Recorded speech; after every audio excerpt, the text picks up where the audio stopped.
At Arizona State University, we've made online education better, smarter, and more personalized so you can go further in your aspiring field. I decided to pursue medicine once I realized that ASU did have the online program for biological sciences. You're still required to learn the same curriculum. You're still being tested on the same content that anyone would be tested on in person. The comprehensiveness of the program prepared me so well for medical school.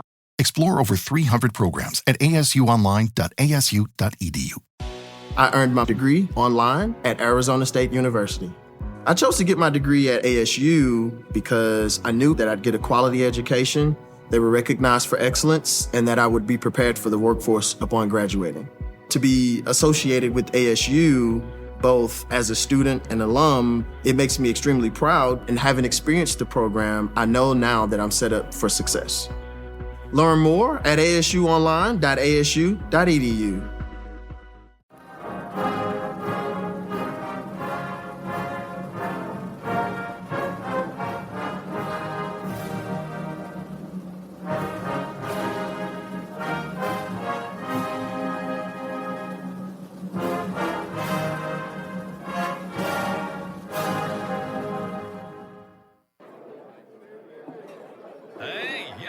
Hey, shh. Calm down. The show is about to start.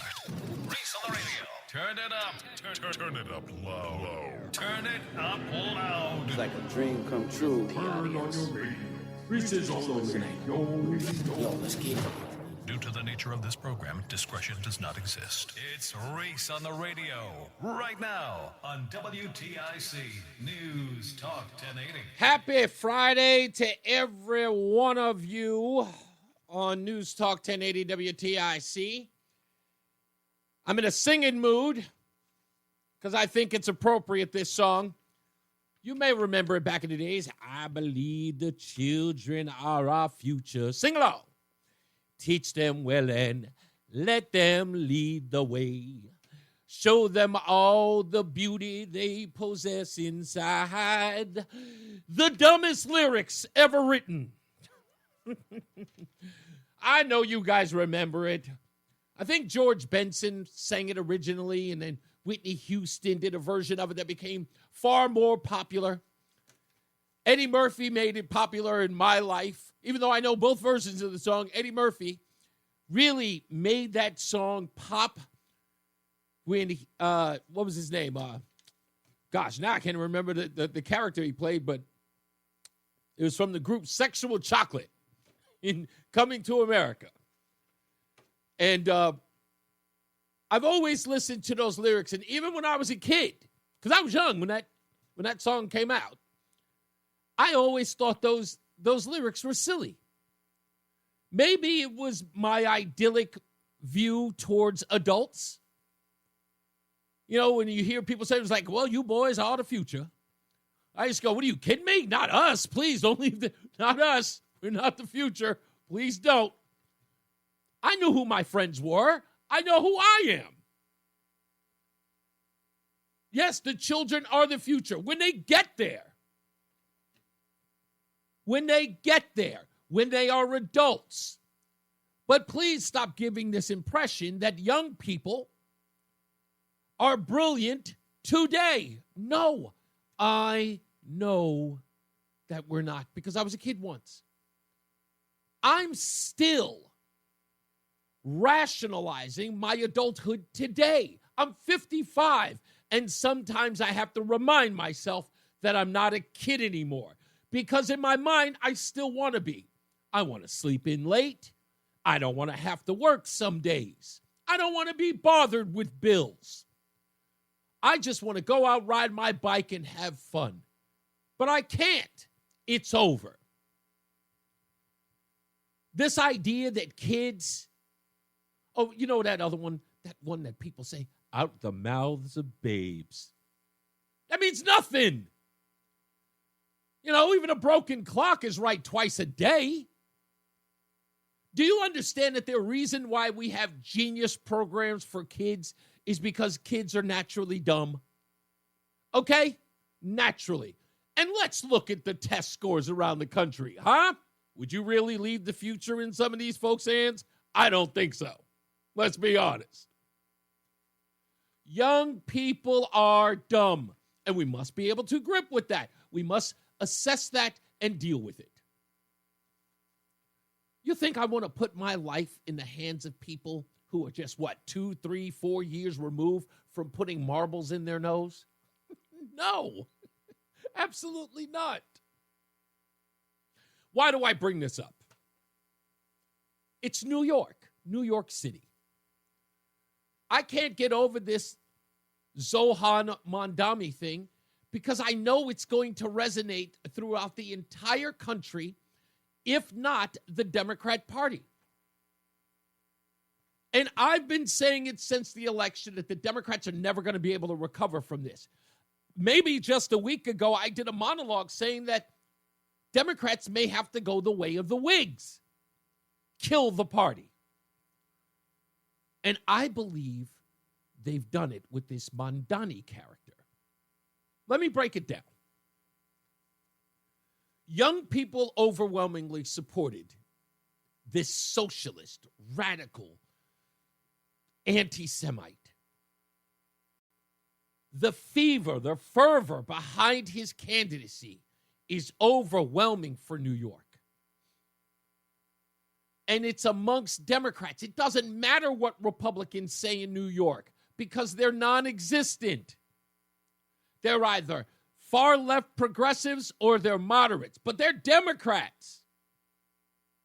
Some of them may even have some conservative or Republican leanings, but they hate the Republican Party. Now that it's in the hands of Donald Trump, it's over.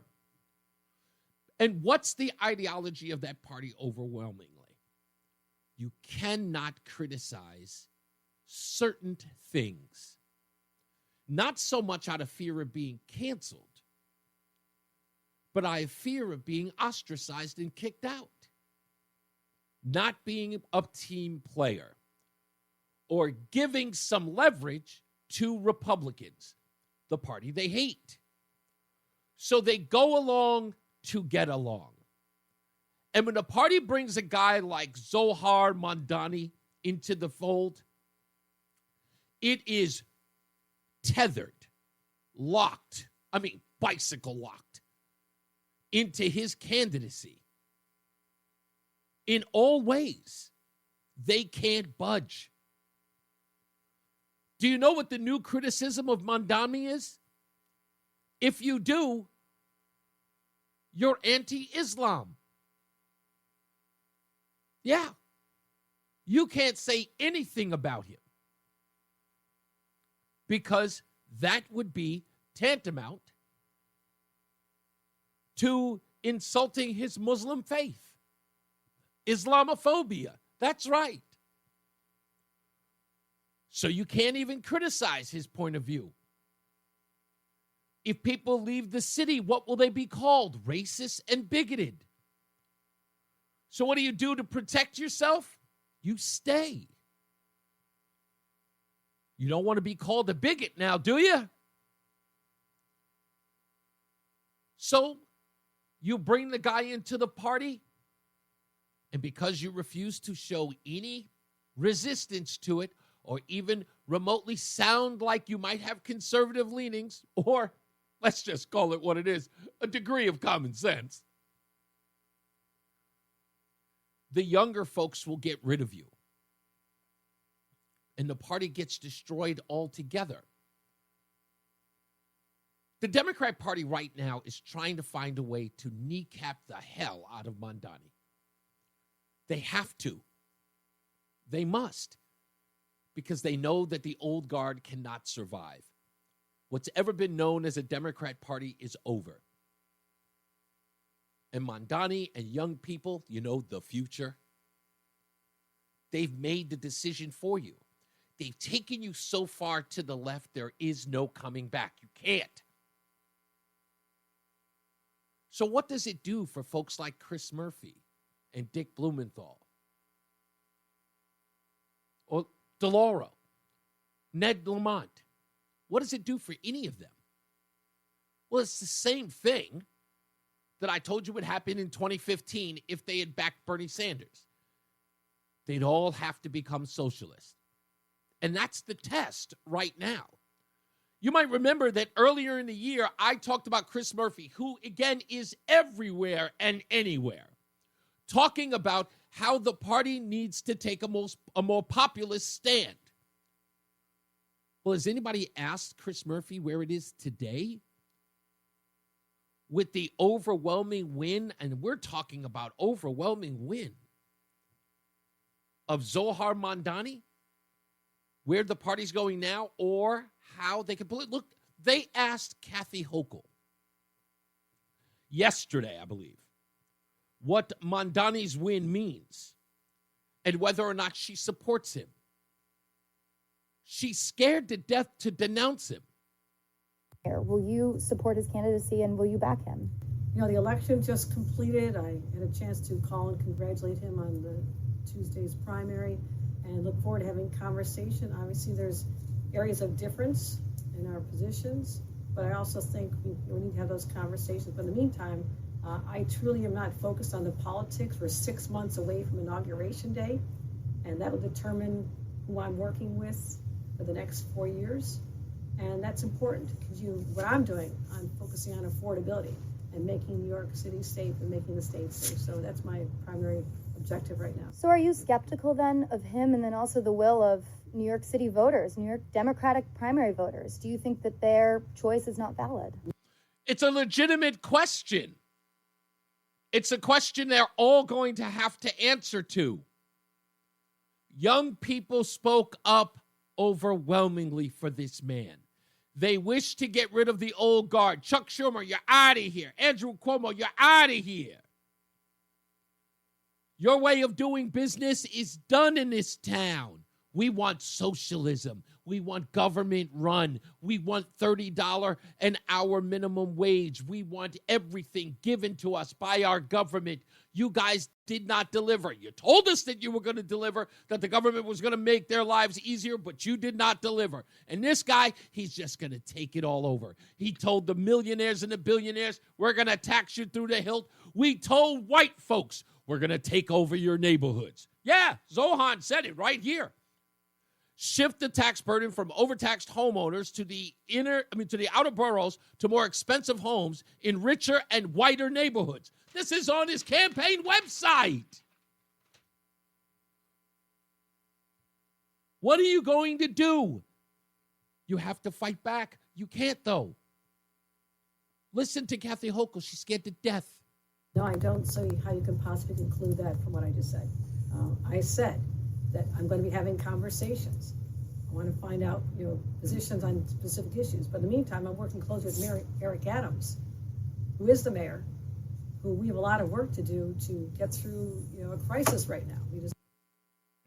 But if you thought that was bad, who's the Democratic frontrunner for 2028 in the presidential election to possibly run against a J.D. Vance or a Marco Rubio?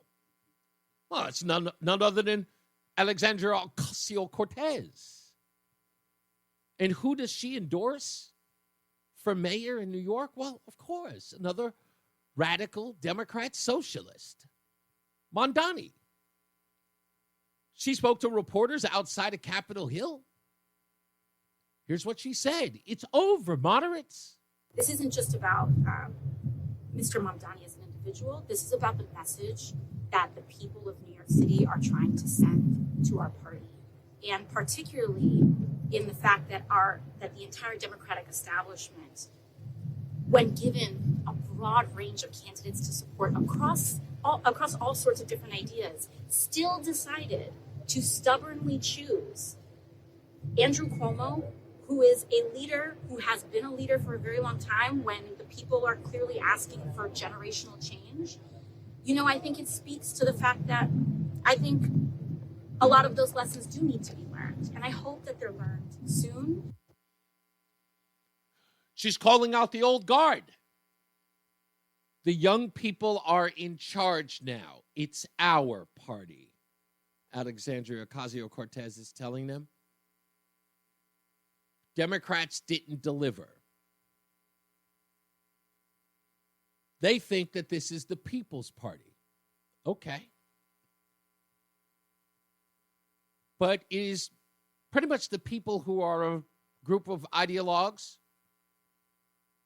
who have been taught by the old guard to become socialist. Let me break it down for you. Every one of these individuals, from the Chuck Schumers to the Barack Obamas to the Bill Clintons to the Hillary Clintons, where do all of them teach and give their speeches? Columbia, Harvard, Temple, everywhere, right? They teach where? When they're giving these classes to give lectures to, or to even teach. All of those schools have one ideology and one ideology only.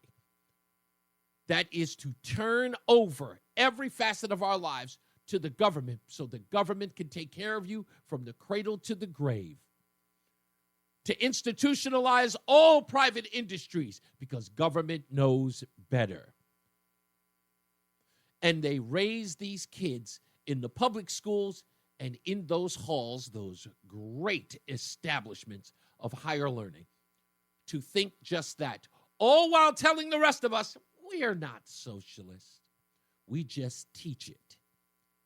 Well, if you believe the children are our future, teach them well and let them lead the way.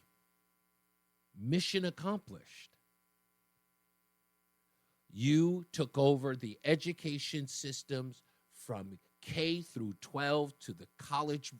Riley Herbst from 2311 Racing here, and you know what grinds my gears? Waiting for coffee. But instead of counting frappes and lattes, I fire up Chumba Casino. No apps, no fuss, just fun social casino games to pass the time. By the time my coffee's ready, order for Riley. I've already taken a few victory laps. Next time you're stuck waiting, make it entertaining. Play for free at ChumbaCasino.com. Let's Chumba. Sponsored by Chumba Casino. No purchase necessary. VGW Group. Void where prohibited by law. 21 plus. Terms and conditions apply. To the college ranks, and you raised a bunch of socialists. I told you, when you let those rabid dogs out of their cages and you let them roam the streets, they eventually take over so much that they come back and they bite you. They're rabid. Everyone is their enemy. When you don't agree with them, you are in their crosshairs too. And what do you think Alexandria Ocasio-Cortez just said? She wouldn't be here without the likes of Andrew Cuomo. And now she's in a position of power. Now she's heading up on the polling. And what does she do? She tells Andrew Cuomo, go pound sand. We used to laugh at the kids in the hood that would feed their dogs gunpowder to make them more vicious.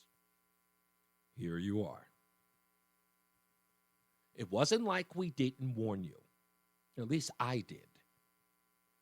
So what are they going to do? I don't know. But I really, really think they should just blow up the party. It's a catch-22 with Mamdani, and it should be. And I can't wait to watch it crumble. Because, you know, as my mother said when I was a kid, a hard head makes a soft behind. Your turn. We'll take a break. More news, more views, and your phone calls at 860-522-WTIC. It's Reese on the radio on WTIC News Talk 1080. Yeah, we are back on Reese on the radio. Of course, if you've been here a couple of weeks, you know what today is. Yes, it's ladies' night overnight. Mrs. on the radio joins us. My wife, Rozan, will be here. We have some more details on the passing, the suicide of Eileen Said, who was the young lady who was the focus of a Project Veritas investigation that we have been all over this week with regards to the Metropolitan Community Church of Hartford. The individuals there, Reverend Aaron Miller and Tony Fiorolo, if I'm pronouncing his name, I don't care. Both of these men have gone into hiding. There have been several efforts to get in touch with these gentlemen because of their role. Their mother, or Eileen's mother, Elvira Said, believes they played in her daughter's death. We have some more chilling details about Eileen's passing. Rozan and I are going to go over that later on in the show, so stick around for that. Roughly around 4 o'clock, we'll delve into that. It turns out that Elvira has been trying to get this message out about her daughter since she died. And she wrote an op-ed, or an opinion piece, I guess for lack of a better term. It's more of an op-ed than it is an opinion piece. But she wrote it in the Daily Wire. I guess the Daily Wire allowed her to publish her story on their website. And she breaks down everything that happened to her daughter to the point where she had to deal with Rider, the school, the Rider University, the school that her daughter attended. And there are some very chilling things in that story that Project Veritas did not cover, including a suspicious suicide note, which we will read today. It is only a paragraph long, and when you hear it, you'll understand why it's incredibly suspicious. I'll just tease it by saying this. The police were called to the dorm of a young lady that no one had checked on for 4 days, found her dead, and 3 days later, found a suicide note that the police did not find. The school found it. So we'll get into that and read that note. Yeah, come on, bro. These are mentally ill women who victimized a mentally ill girl to death. Agreed. I don't think you and I have a disagreement there. I don't think there's any. I think there's no two ways about it. But I'm using the term alleged because, again, there's been no trial. There's been no charges related to that. An assumption can be made that. I'm looking at all of the evidence from the DCF documents that was filed by Reverend Aaron Miller. In fact, if you want to, I guess I could. She is public on Twitter. You can read her story on X. Look for True Teller 2024. It is True Teller 2024, and follow her. She just posted something recently. I got an alert this morning on an old video by Reverend Aaron Miller that she posted. So if you'd like to join her there and have a conversation with her, she's very open to that. Let me see this. I'm sorry. So people are contacting me. What's the name? Contacted my state rep this AM in reference to this transgender church, and this was their response. Pathetic. So there are people who are contacting their rep. I know Craig. Was it Fishburne? Is talking about this. Of course, yesterday we had on Representative and I'm always going to screw up her name. I've already screwed it up. And Dauphiny was on the show yesterday, and I apologize. Her name is very difficult. Oh, no, you're calling them men. My apologies, Mike. Anyway, so again, we'll have details about that as well. Speaking of that, we had a Supreme Court ruling this morning that many of you may have heard about. And it is about parents being able to opt out of the classroom or the school if there are going to be lessons on LGBTQ issues or stories or books or whatever. You want to bring a drag queen in for story hour? You got to let the parents know and give them the opportunity to opt out. And people are not happy about that in the state of Connecticut, nor should they be. Because this is going to affect a lot. Like, what's the reason? What's the purpose of having that lesson plan if hundreds, if not tens of thousands of parents say, no, thank you, I'm keeping my child home. No, thank you, you can't do that, we're opposed. Well, William Tong gave a press conference today. No jumping up and down by that guy. Remember all the screaming and hollering over the weekend? We're going to stop you. I've sent them to court 9 times. I've sent them to court 9 times, and we're going to win. You saw that press conference today? Oh, talk about a difference. Let's play a little bit. William Tong's press conference today talking about the LGBTQ books. He's not all that fiery.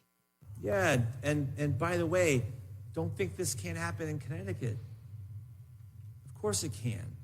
You know, I think a few years ago, well, it happens all the time, but a few years ago in Guilford, there was a real effort to dramatically change the curriculum and the way that the Guilford Board of Education puts together its curriculum, what it includes. And, you know, this is effectively book burning, right? Is it, though? Come on, bro. Is it? It's effectively book burning? How? Parents don't have to have their child in school while you wish to teach that lesson plan. Teach it. No one's stopping you. Go ahead and teach it. We're just not going to have our kids. We get to opt out. What book burning are you talking about? Have your books. That's what this is. This is legalized book burning where they just are able to go in and cancel this and cancel that. There is no canceling. Everybody can read the decision. There's no canceling.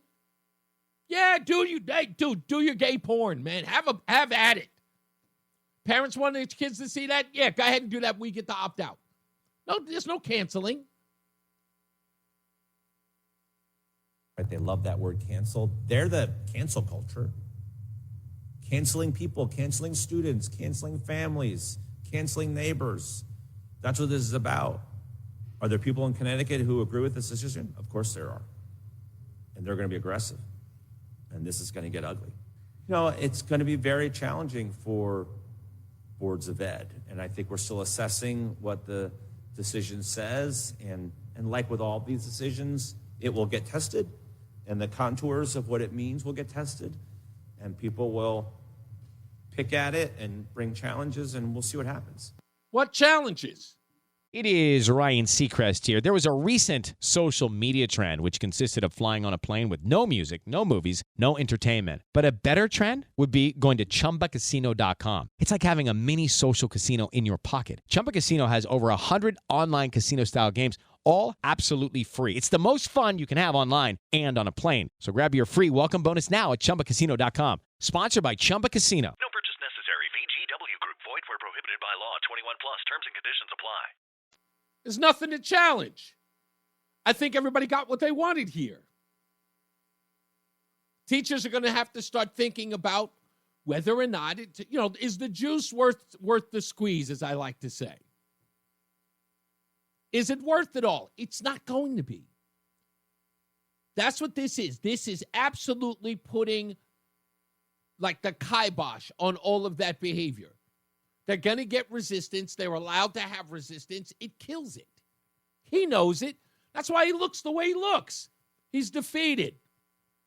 He thought there was no way that the judges were going to look at this any other way than as a win for him. Worst off, he doesn't even see the parents who are object to this as regular folks.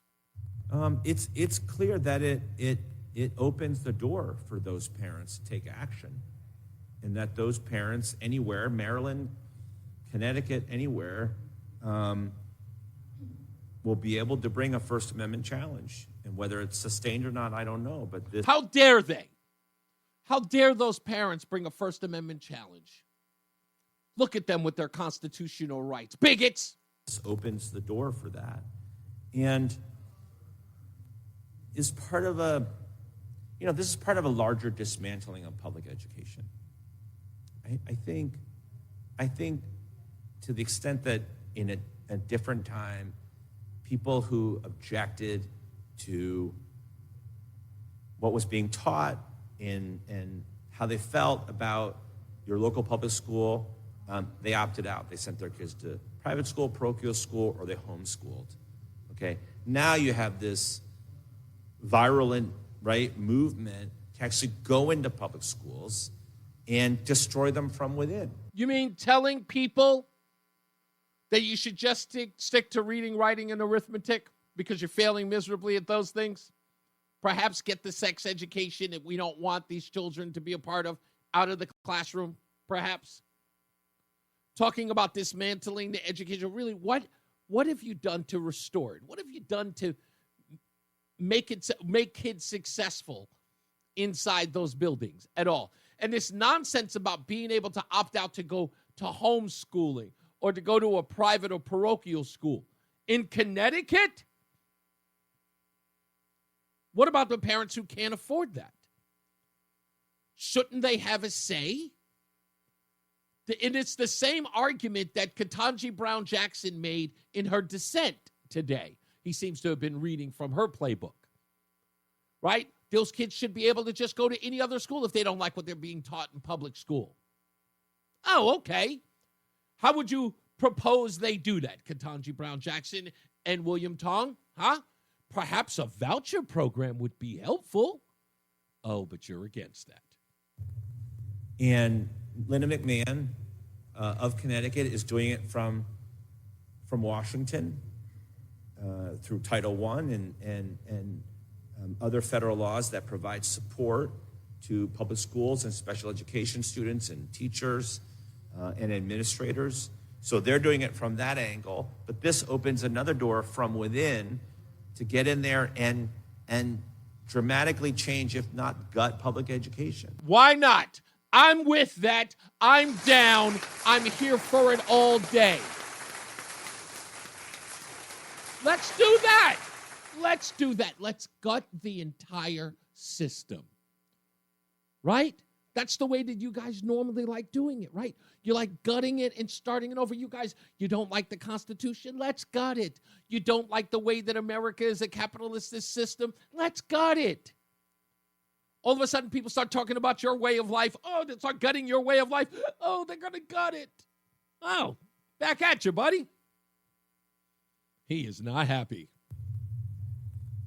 And the cost to school boards and to local municipalities could be profound. Yes, it could be.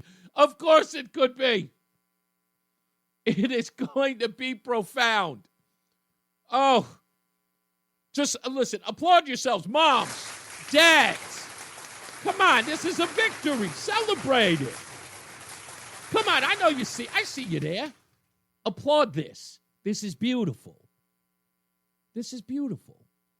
Let the rest of those knuckleheads scream and holler and protest. You know, that's it. What you got was a huge win today. You should celebrate it. We'll talk all about that. And I'm sure Elvira Said she watched that Supreme Court hearing today, and she said, good on you, Donald Trump. But you know what? It ain't him. It's good on us. We'll take a break. We'll be back. More news, more views when we return on the other side. It's Reese on the radio on NewsTalk 1080 WTIC. We're back. It's Reese on the radio on NewsTalk 1080 WTIC. Don't forget, always download the Odyssey app. If you can't do that, go to WTIC.com. If you want to check out the show live, go to ReeseOnTheRadio.com at any time. Send us a message. We've got a contest with Between Rounds, which, by the way, I need to announce some winners that I haven't in the last 2 days, plus today's winner of the dozen bagels a month for 6 months, courtesy of Between Rounds, the Bagel Bakery and Sandwich Cafe. And I apologize. We had so much news going on. It completely slipped my mind. I want to make sure we get into that. Also, coming up in the next hour, we've got headlines coming up. We got Mrs. on the radio. And, of course, that's Rozan will be joining us to talk a little more about Elvira and Eileen Said's story that was featured on Project Veritas. Just got a message from them. We are going to have let me get his information here. On Monday at 4:05, the board president of Project Veritas, Ben Wetmore, is going to be on the program. Is that his name? Yes, Ben Wetmore, the board president of Project Veritas, will be on at 4 o'clock on Monday on the program to talk about their investigation into this and where it is so far. They're going to be looking for, or they've been looking to get a statement from Reverend Aaron Miller or from Tony Fiorello as to what went on with Eileen Syed. So we'll talk to Ben about that on Monday, just as a programming note. So stand by for that. You don't want to miss it. Project Veritas has done some really, really good work. And as you know, back in 2022, they did a great report at the Coscob school that led to the firing, long time firing. I shouldn't even say firing. He finally resigned. The assistant principal of that school, who was caught in a secret videotaping saying that he was selectively hiring people based upon their religion, political beliefs, and age, because those folks tend to be conservative. I don't know if that's necessarily true in Connecticut anymore, because what we've seen at many of these protests recently are a lot of senior citizens who are rallying against Donald Trump and Tesla and government. Crazy, but, that's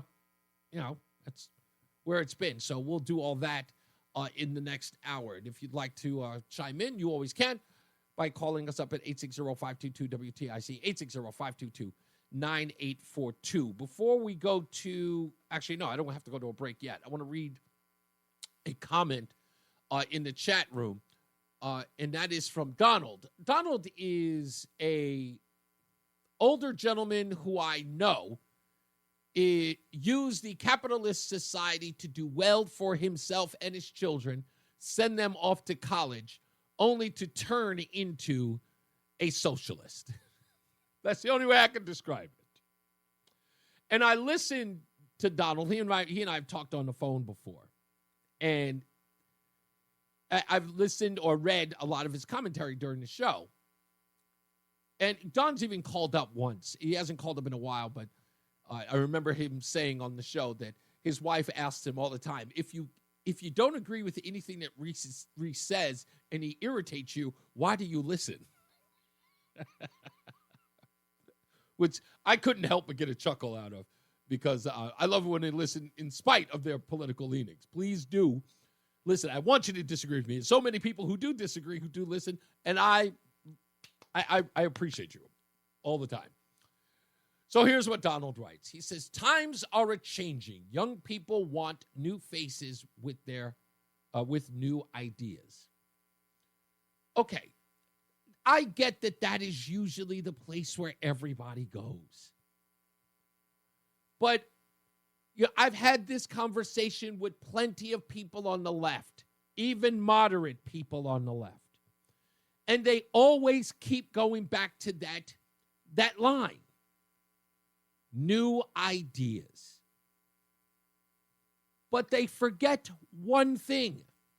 Hello, it is Ryan, and we could all use an extra bright spot in our day, couldn't we? Just to make up for things like sitting in traffic, doing the dishes, counting your steps, all the mundane stuff. That is why I'm such a big fan of Chumba Casino. Chumba Casino has all your favorite social casino-style games that you can play for free anytime, anywhere with daily bonuses. So sign up now at ChumbaCasino.com. That's ChumbaCasino.com. No purchase necessary. VGW Group. Void where prohibited by law. 21 plus. Terms and conditions apply. The ideas are not new. Alexandria Ocasio-Cortez, Zohar Mamdani, Bernie Sanders, your average joke at college who is preaching socialist ideas. Nothing they're talking about is new. It is the same old dribble that they keep telling us, if implemented this time, is going to work. There are no new ideas. They're just new faces. The only thing they are is they keep putting another new coat of paint on an old car that doesn't run. That's what it is. So please, stop being delusional. If you think it's a new idea, how about this? Instead of telling me they want new faces with new ideas, how about you tell me what the new ideas are? Name one.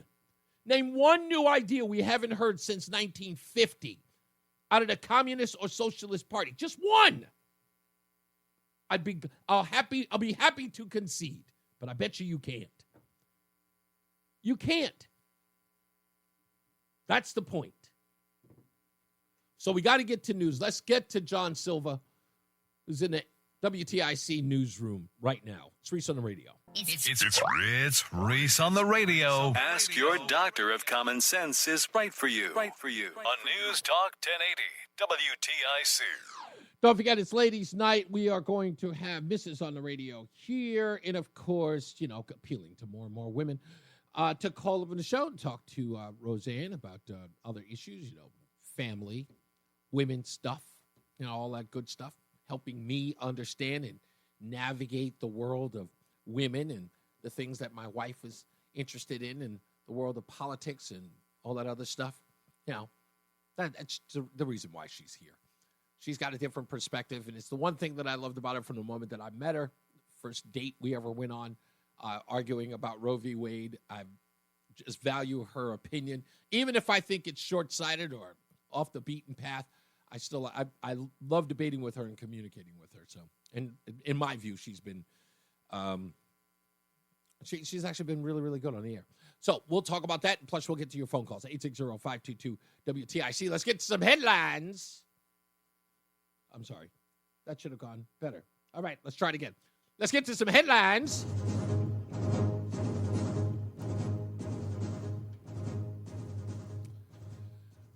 Gavin Newsom, governor of California, is suing Fox News for saying that he lied about a call with Trump.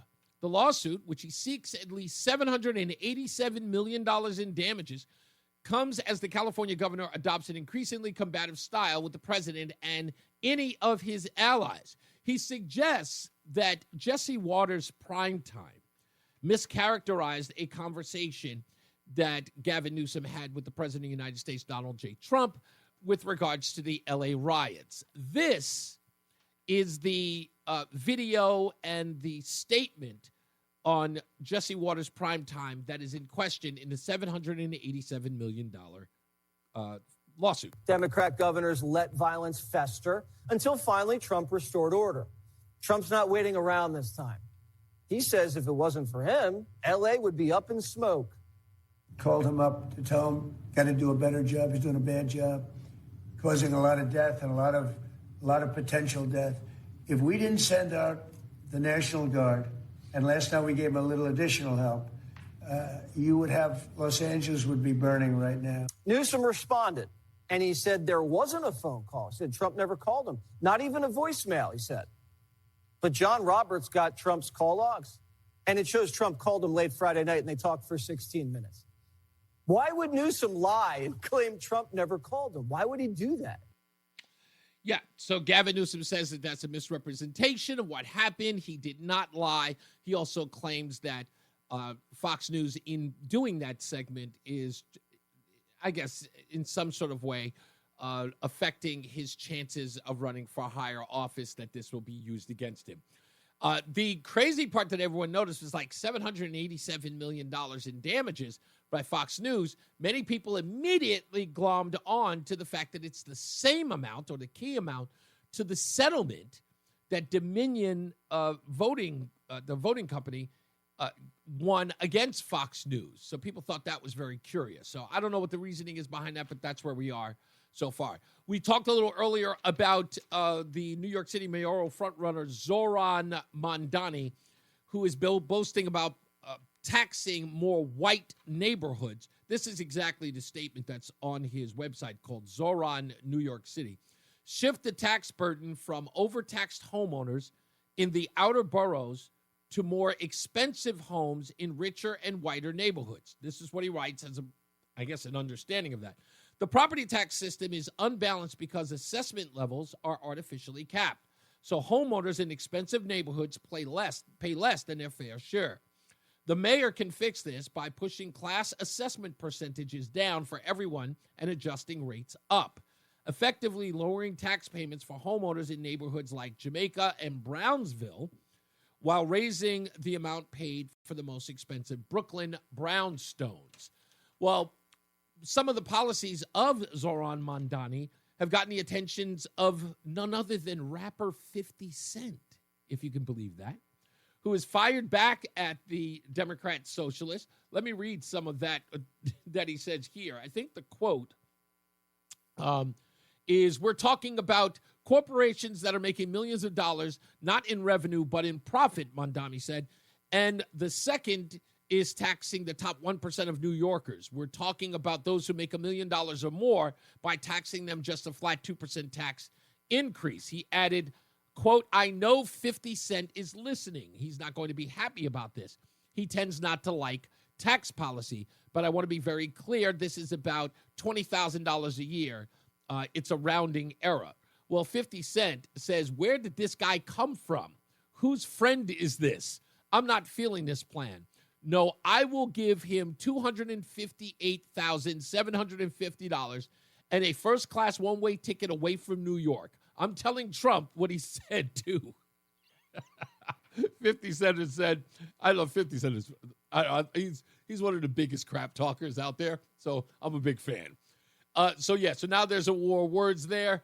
Mamdani did not get a lot of the African-American vote. Many people noticed. Andrew Cuomo did, which I also found interesting. But, who knows? Eric Adams, right now he's got to appeal to that base. He's got to appeal to Jewish voters, black voters, and Latino voters in order to win. Otherwise, it's going to be a mess. Other races that are in the news, Kamala Harris's run for California mayor, if indeed it does happen, may run into some money problems. In fact, according to donors, in order for Kamala Harris to have any considerable run, she may have to run a grassroots effort. Because donors who gave to Kamala Harris's presidential campaign are now saying they're not thinking about giving another dime, even if she runs for California governor, which she is a shoo-in, considering her notoriety. But they don't want to give her any money. So this could be a problem for her. I don't know how far or how much of a problem it could be. But big donors who gave during her presidential run are not feeling her at all, and this has sort of created a groundswell. So she may have to ask for like $25, $30 donations online to possibly get her campaign rolling.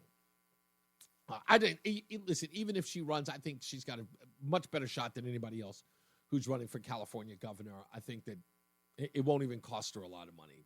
It's Kamala Harris. They're going to give it to her anyway. Also, the Abrego Garcia sweepstakes begins soon. Does anybody know that? Oh, that one's great.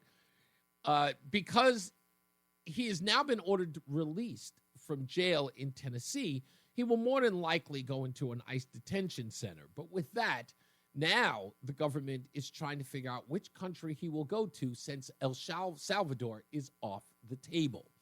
And the sweepstakes begins on which country Abrego Garcia is going to be sent to. Will it be, I don't know, an African country like the Sudan? Who knows? All I'm saying is that the bigger sweepstakes is going to be who is his current wife going to marry soon. They should make it a reality show. They call it Dating Abrego's Ex or something like that. I don't know. Maybe that should be the name of the show. I'm just saying. If people would actually, they'd pay to see that. Let's get to the phones, 860-522-WTIC. Tom is in Watertown. How are you, sir?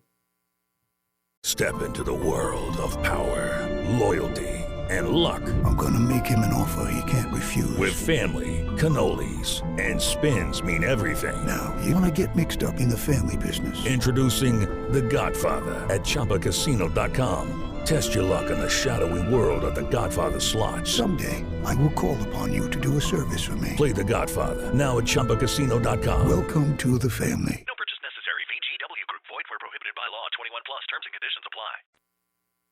Tom? Has there been... sorry. You there? Yeah, I'm here, Tom. What's up?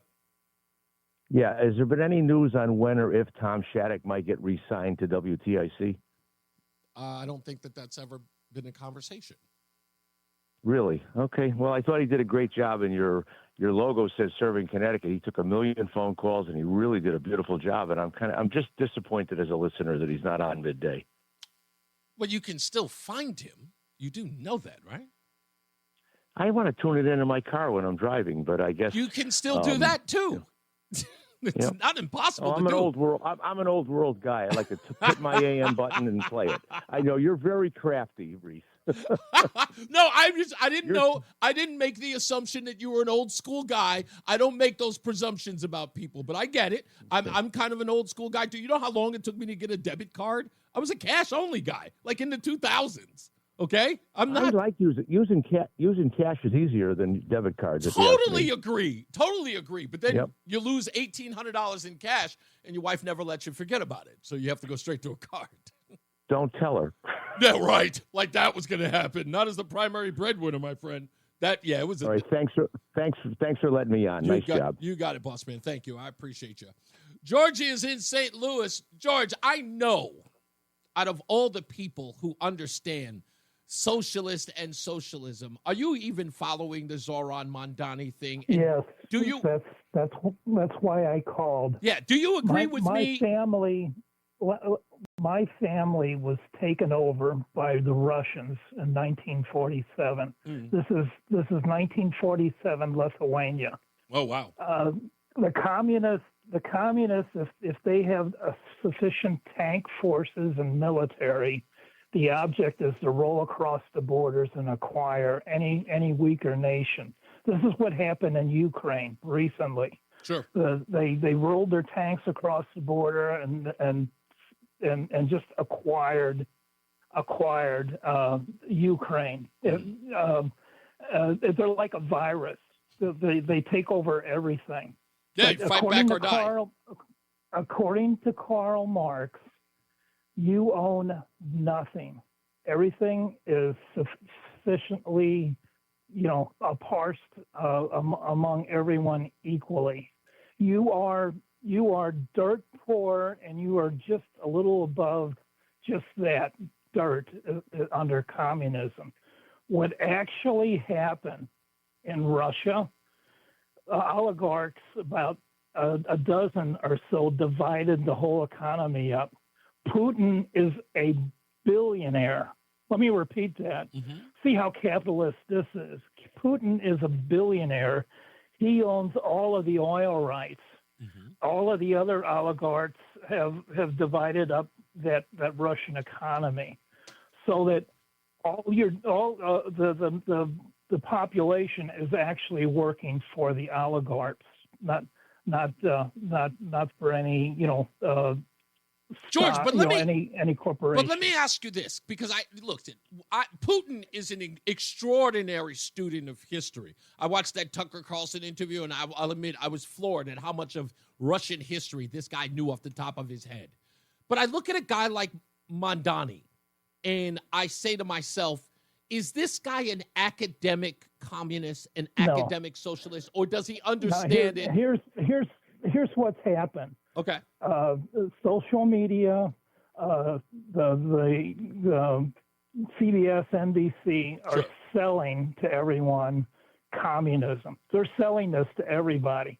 Everyone in their 20s, 30s, and 40s don't know what happened in 1947 Europe. So you're agreeing with me? They're being sold a bill of they're being sold a bill of goods. Okay, well, hold on. That's the reason why, George. That's the reason why I'm asking. Communism is all I about. heard you, George. There's a reason why I'm asking you. That's why I said I believe that Rozan Mamdani and many people who support him in New York do not have a grasp of history and socialism or communism the way that Putin does. These guys are kind of pipe dreaming it, into this utopia, right? So that's what I'm saying. I don't think he knows this. All you're doing is redistributing the wealth, like what happened in Russia to a different group of people. Yeah, indeed. No one is going to ever have any incentive to work or get ahead in life, or even invent things unless they get some kind of award out of this. Well, I think that's the intent, though. That's the incentive. Right. I think that's the intent. There's a wealth incentive behind everything. Indeed. I think that's the intent. I think that's in the intent in his view. Let's go to Rob in New Britain. What's going on, sir? The rhythm, rolling revere. What's going on, sir? A lot of what he's saying is true, but what's really crazy is about I don't know, 7 years before I got a mortgage. I was living in an apartment complex. And, I got to know my neighbor, 21-year-old kid with a girl, maybe 23, 24. Mm-hmm. And he went to college. And then he started preaching to me about how good communism is. And he learned it all from his professor in the colleges. Yeah. Which I believe a lot of these... Amanda, you bring everything to the forefront. Everything with that church, everything, man. Oh, my God. But that's my point about this, Rob. This guy, and I think that Mamdani is a product of that group that you're talking about, like your neighbor. Yeah. They have been, they've given a sort of romantic view of this communism that says, look, we'll take care of everybody. Equal. Yeah, we'll take care of everybody. Yeah. There'll be no poverty. People will have. My grandmother told me stories about waiting in line just for bread in Nazi-occupied Germany. I mean, come on. And a little side note, you were talking about that movie with Chris Christopherson, and you set my mind back when I was going to a private school in New Haven, Cedarhurst School. Oh, wow. In 1988. I was a senior, and my nurse, who was friends with Chris Christopherson, brought him into the school and had an anti-drug talk with all us kids. And afterwards, during the photo op out front of the school, I remember the movie Convoy. I know you remember that movie. Of course. I walked up behind him and I said, "Breaker 19 for the rubber duck." He started laughing, put his hand on my shoulder as I was laughing, and I have that picture. I think that, that's my favorite part about any actor is when you can sort of recount something that they sort of left their mind and they hear it and it brings back a fond memory and then you have a connection with them. That's my favorite part about it. And don't forget, he was a country music star first. Yes, he was. Thank you, Rob. Let's go to, let's take White Mike. Oh, you know what, Mike? Hold on. Stay on the line because I got to go to a break in about a minute. So I don't want to lose because I know you got plenty of stuff to talk about. I'm assuming on the Mamdani thing? Yeah, probably. Yeah. Okay. We'll get to that in a minute. Everybody stick around. Don't go anywhere. We've got that. We've got Rozan joining us on the program with much, much more. Also, CNN is now trying to backtrack on its reporting of the Iran strike. But that's not even the last of it. It's also what CNN reported a couple of months, well, I don't even think even a couple of months ago, about Iran's nuclear ambition, which also runs afoul. Chris Murphy is also chiming in on this, which I also find interesting because he came out at an intelligence briefing yesterday talking about how Donald Trump is lying to the American people. And now people are coming back and attacking Chris Murphy behind that blatant lie he said at some press conference or impromptu press conference he gave after the briefing. And Chris Murphy is nowhere to be found, by the way. So that's all I can say about that.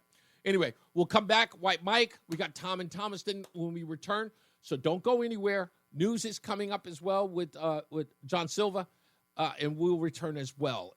Reese on the radio on WTIC News Talk 1080. I just actually saw some breaking news there. It turns out that Justice Alito, in making the decision for this LGBTQ books case, went back to a 1972 law, 1972 case, I should say, which is so wild, I think it almost deserves its own conversation.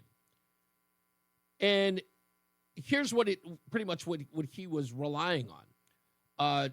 Says Alito relied heavily on a 1972 Supreme Court case, Wisconsin v. Yoder. Hello, it is Ryan, and I was on a flight the other day playing one of my favorite social spin slot games on ChumbaCasino.com. I looked over at the person sitting next to me, and you know what they were doing? They were also playing Chumba Casino. Everybody's loving having fun with it. Chumba Casino is home to hundreds of casino-style games that you can play for free anytime, anywhere. So sign up now at ChumbaCasino.com to claim your free welcome bonus. That's ChumbaCasino.com and live the Chumba life. Sponsored by Chumba Casino. No purchase necessary. VGW Group. Void where prohibited by law. 21 plus. Terms and conditions apply. in which members of the Old Order Amish religion and the conservative Amish Mennonite Church challenged a conviction of violating Wisconsin school attendance law by declining to send their children to public or private school after they had graduated from the 8th grade. Alito said that the court in that decision recognized that parents have a right to direct the religious upbringing of their children, and that such a right can be infringed, or a right can be infringed by laws posing such threats. So in essence, what this case in 1972 was that the Amish believed that their kids didn't need any further education past the 8th grade. And then afterwards, they can work or school from their Amish communities. And they won that case because, again, their religious freedoms, which I remember an old sort of debate inside Congress back when Trey Gowdy was there. And Trey Gowdy had asked this witness about these religious cases, about the government versus the religious rights group. And every one he brought up, he said, who do you think won that case? And he said, the religious group. Every time they brought it up, no matter what the religion was, even if it was like voodooism or some crazed wackadoodle religion, and I hate to say that, but I don't mean it in that way, but you know what I mean, some off the beaten path religion. And again, in the Constitution, in what Trey Gowdy was saying was every time the religious liberty case won because of the Constitution. And that's what they're saying in this case with the LGBTQ things. If the parents have their own religious belief, whether or not you believe it's like real or imagined or partial, like if they're high holiday Christians or high holiday Jews, it doesn't matter. That if it goes against what they believe as a religious doctrine or what they believe, you know, in their household, they have a right to opt out. So that's what he heavily relied on.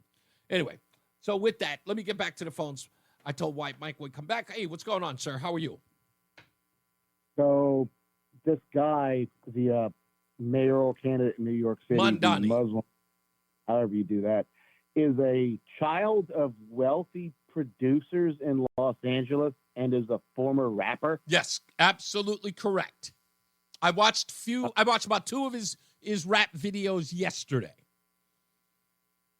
So, you know, I've said that I think representative democracy is a failed experiment because it's dependent upon the voting populace being educated and not basically, you know, mentally challenged. And I think I'm going to be proved correct in New York City. I don't think they're going to vote for Curtis. They're not voting for Curtis Sliwa, and they're not going to vote for Eric Adams. By the way, we affectionately refer to him as Raspberry Beret, sir. I don't know who that Sliwa guy is you're talking about. But so, yeah, you have to get to a point, right, where, okay, this is hypothetically, okay, in theory. Mm-hmm. Sometimes, what's the saying goes? It goes the standing box, the ballot box, and then the cartridge box. Right. Right. Something. If the people are going to be hijacked by a delusional voting base that's going to destroy where you live, I don't know, man. What's the next step, hypothetically?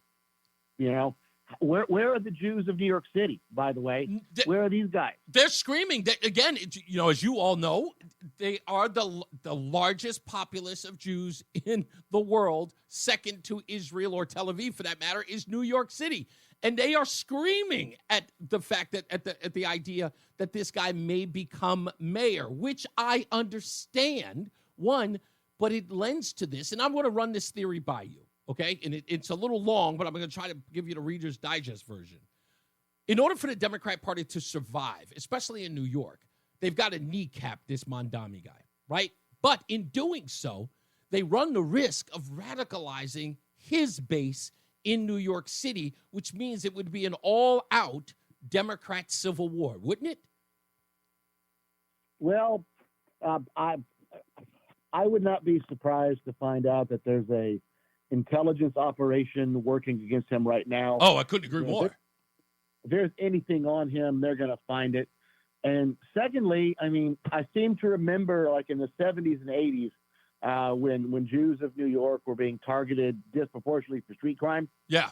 That a little group called the JDL founded, and they started going out and kicking the crap out of people and protecting their own. That's correct. Well, what do JDL when they're about to elect a rabid Muslim psychopath? Yeah. Like I said, I believe, look, this is that, and when I say civil war, folks, I hope people don't think that I mean there's going to be this crazy fighting, where people are going to be attacking each other in the street. I'm not saying that. I'm saying that it's exactly what separated the Whigs. They had to fracture off into a completely different party because they had been overrun by a faction that they could not control. And what were the two main issues? Slavery, and I can't remember what the other one was. And immigration. Slavery and immigration were the two big issues that separated the Whigs.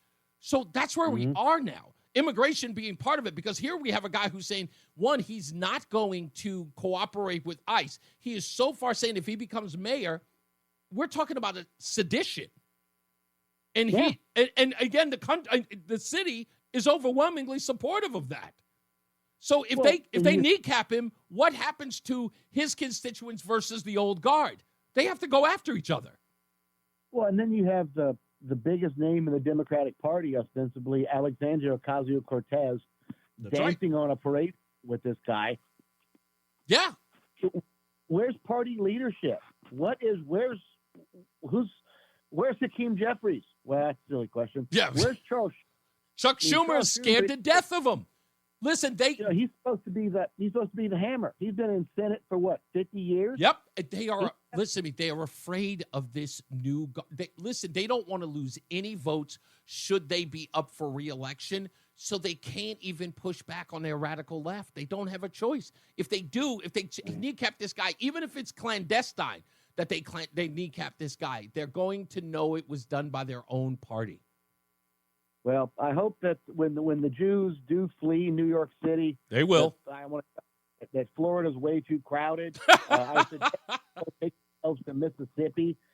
Try Biloxi. It's really nice. It's really nice. Well, according to Donald says that that people are leaving Florida in droves, 500,000 last year. So there's space, apparently. I doubt it. Yeah, it is overcrowded down there. Thank you, boss. I appreciate you. Let's go to Timmy Time in Hamden. What's going on, sir? Well, let me just say, the last caller said something to the effect of this guy was a, Muslim radical and all that stuff. He's globalize the intifada. Okay? Globalize the intifada. Doesn't make him radical. He's an anonymous caller with nothing to prove. This guy's, something. No, sir. He's sir, not. Mamdani said, and I quote, globalize the intifada. He says, free Palestine. This is not. That's not conjecture. It's not folklore that this man is a radical. Well, yeah, free Palestine from the fact that they need their own state. They can't be underneath, no, that's your interpretation, but it's not his. Well, in fact, we have him. Hold on. Yeah. I'll go one step further. We have a guy who confronted him in a rally and asked him, does he denounce Sharia law in the United States? Mamdani refused to answer him. Why? Well, it's a loaded question. No, it isn't. Just like, it isn't. Because if I could speak, we've got people who, are right now trying to turn back, gay rights, gay marriage all across this country, do all sorts of Are things. You insane? What do you think Sharia law would allow? Well, I'm saying we have a lot of people who are very intolerant. I remember the fact, it wasn't that long ago with, if gay bars were outlawed. Tim, that sort of stuff. Tim, this is why I tell you, you got to get out of your bubble. You always come on my Facebook page talk about local stuff. I do, but I want you to tell you that you need to broaden your outlook. And let me tell you why. Right? Look, I'm just talking about 50,000 people. Tim, listen to me because I'm trying to give you some insight into something. I talked about this about a month ago. There was a story. It was in my opening monologue. A month ago, I talked this story in Michigan. And in Michigan, this was a town that was overwhelmingly supportive of LGBTQ rights. And the people in that town made the city council Muslim. In fact, they elected every member of the city council to be Muslim. Their first order of business when they all took power, every Muslim took power, they outlawed the gay pride flag. That was their first order of business. Wait, let me finish. The gay community in that town. Riley Herbst from 2311 Racing here, and you know what grinds my gears? Waiting for coffee. But instead of counting frappes and lattes, I fire up Chumba Casino. No apps, no fuss, just fun social casino games to pass the time. By the time my coffee's ready, Order for Riley. I've already taken a few victory laps. Next time you're stuck waiting, make it entertaining. Play for free at ChumbaCasino.com. Let's Chumba. Sponsored by Chumba Casino. No purchase necessary. VGW Group. Void where prohibited by law. 21 plus. Terms and conditions apply. Said that they were betrayed. They could not. They said, we supported you. We got you elected. We what do you call it? We fundraised for you. We promoted you. We knocked on doors to get you elected. And the first thing you did was get rid of our flag. If Mamdani cannot say that he is against Sharia law, what do you think is going to happen to one of the biggest pride parades in the country? It's over. Well, the city council in New York, the 51 members there, are completely different than some small town up in Michigan. It's apples and oranges. He's got to deliver. He's got to do all the things and stuff. But he's a Democrat at heart. He's not. At heart. So you're telling me that socialist. A Democrat at heart believes in government grocery stores. A Democrat at heart believes in free transportation on our buses. But, each one, you go through and stuff. You look at the grocery store issue. There are many places where there are no grocery stores. That's a Democrat. That's a Democrat. Socializing grocery stores is a Democrat position? I didn't know. He's talking about a test program for one store. That's not what he said. And I just heard him on CNN, talking and explaining that one store per district per borough and is everything. Is taxing white neighborhoods exponentially higher? Is that a Democrat position? 50 Cent wants to, bitch and moan about his 2% tax increase, and put out a better quality record. I just asked you a question on whether money. You said that he's a Democrat. Is that a Democrat position where you would tax people based upon their race? You're talking about predominant, races in those areas. The rich people do have to pay more. Richer and whiter neighborhoods. He spells it out on his party platform. I'm asking you again. Yeah, absolutely. Is taxing people based upon their race, is that a Democrat platform? Well, first off, I am not a Democrat. There are 51 members of the city council who will have to vote. Somebody buy this kid some. Somebody buy Tim some sneakers because he's running from the question. I don't blame you. I am not running from the question. I don't blame you. I don't blame you. I don't speak for the guy, but you can't call him some what are you doing? Radical without wait. hearing, I don't speak for the guy. I don't speak for the guy, but I'm here to defend him. Pick one. No, I'm trying to defend him from lunatic. He's a commie. He's going to kill everybody. Blah blah. I would do this, Tim. This makes better sense, and I'll go to a break. Let me make better sense for you. Okay. If you don't speak for the guy, don't. That's all. Thank you, boyfriend. I appreciate it. You're welcome, boyfriend. He's finally come to terms with it. I told you it happened. We'll take a break. We'll come back. More news, more views, and the rest of your phone calls. So stand by. Don't go anywhere. Stand by. We'll be back. It's Reese on the radio on NewsTalk 1080. Reese on the radio is getting ready to drop some knowledge on WTIC NewsTalk 1080. Let's get one more phone call in here before we get to some weather and traffic. And, of course, some more news. Bill is calling somewhere in Connecticut. How are you, sir? Bill? Hi, Reese.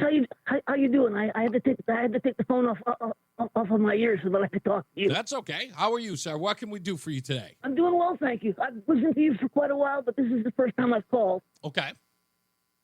I got to thinking about this after your Negro nonsense segment yesterday. I was wondering when we got to the point where the different races couldn't laugh at one another. Case in point is, as it happens, I'm someone who's blind, and my complexion is tastier than the Pillsbury Doughboy. And I was setting up a church with a friend, and afterwards, we were sitting and chatting. He's a big gentleman, over 6 feet tall, and about 250. And he puts on this music. I'm there. You know, that's the kind of music you'd hear in a black church. He's like, I am black, and I'm sitting there. I am dead. He comes over to me, gives me a big hug, and whispers in my ear, "Play that funky music, white boy." Bill, you have a very, very good sense of listen, the objective of Negro nonsense, which a lot of people get lost on, is the fact that some of the most ridiculous things are said by some of the most ridiculous people. And it is meant to divide, it is meant to anger, and it is meant to almost in some ways promote their own ridiculous ideology. And by calling it nonsense, which is what I'm doing and pointing out, is the people who are race baiting for the sake of dividing because there's no financial gain in it for them to be unifying.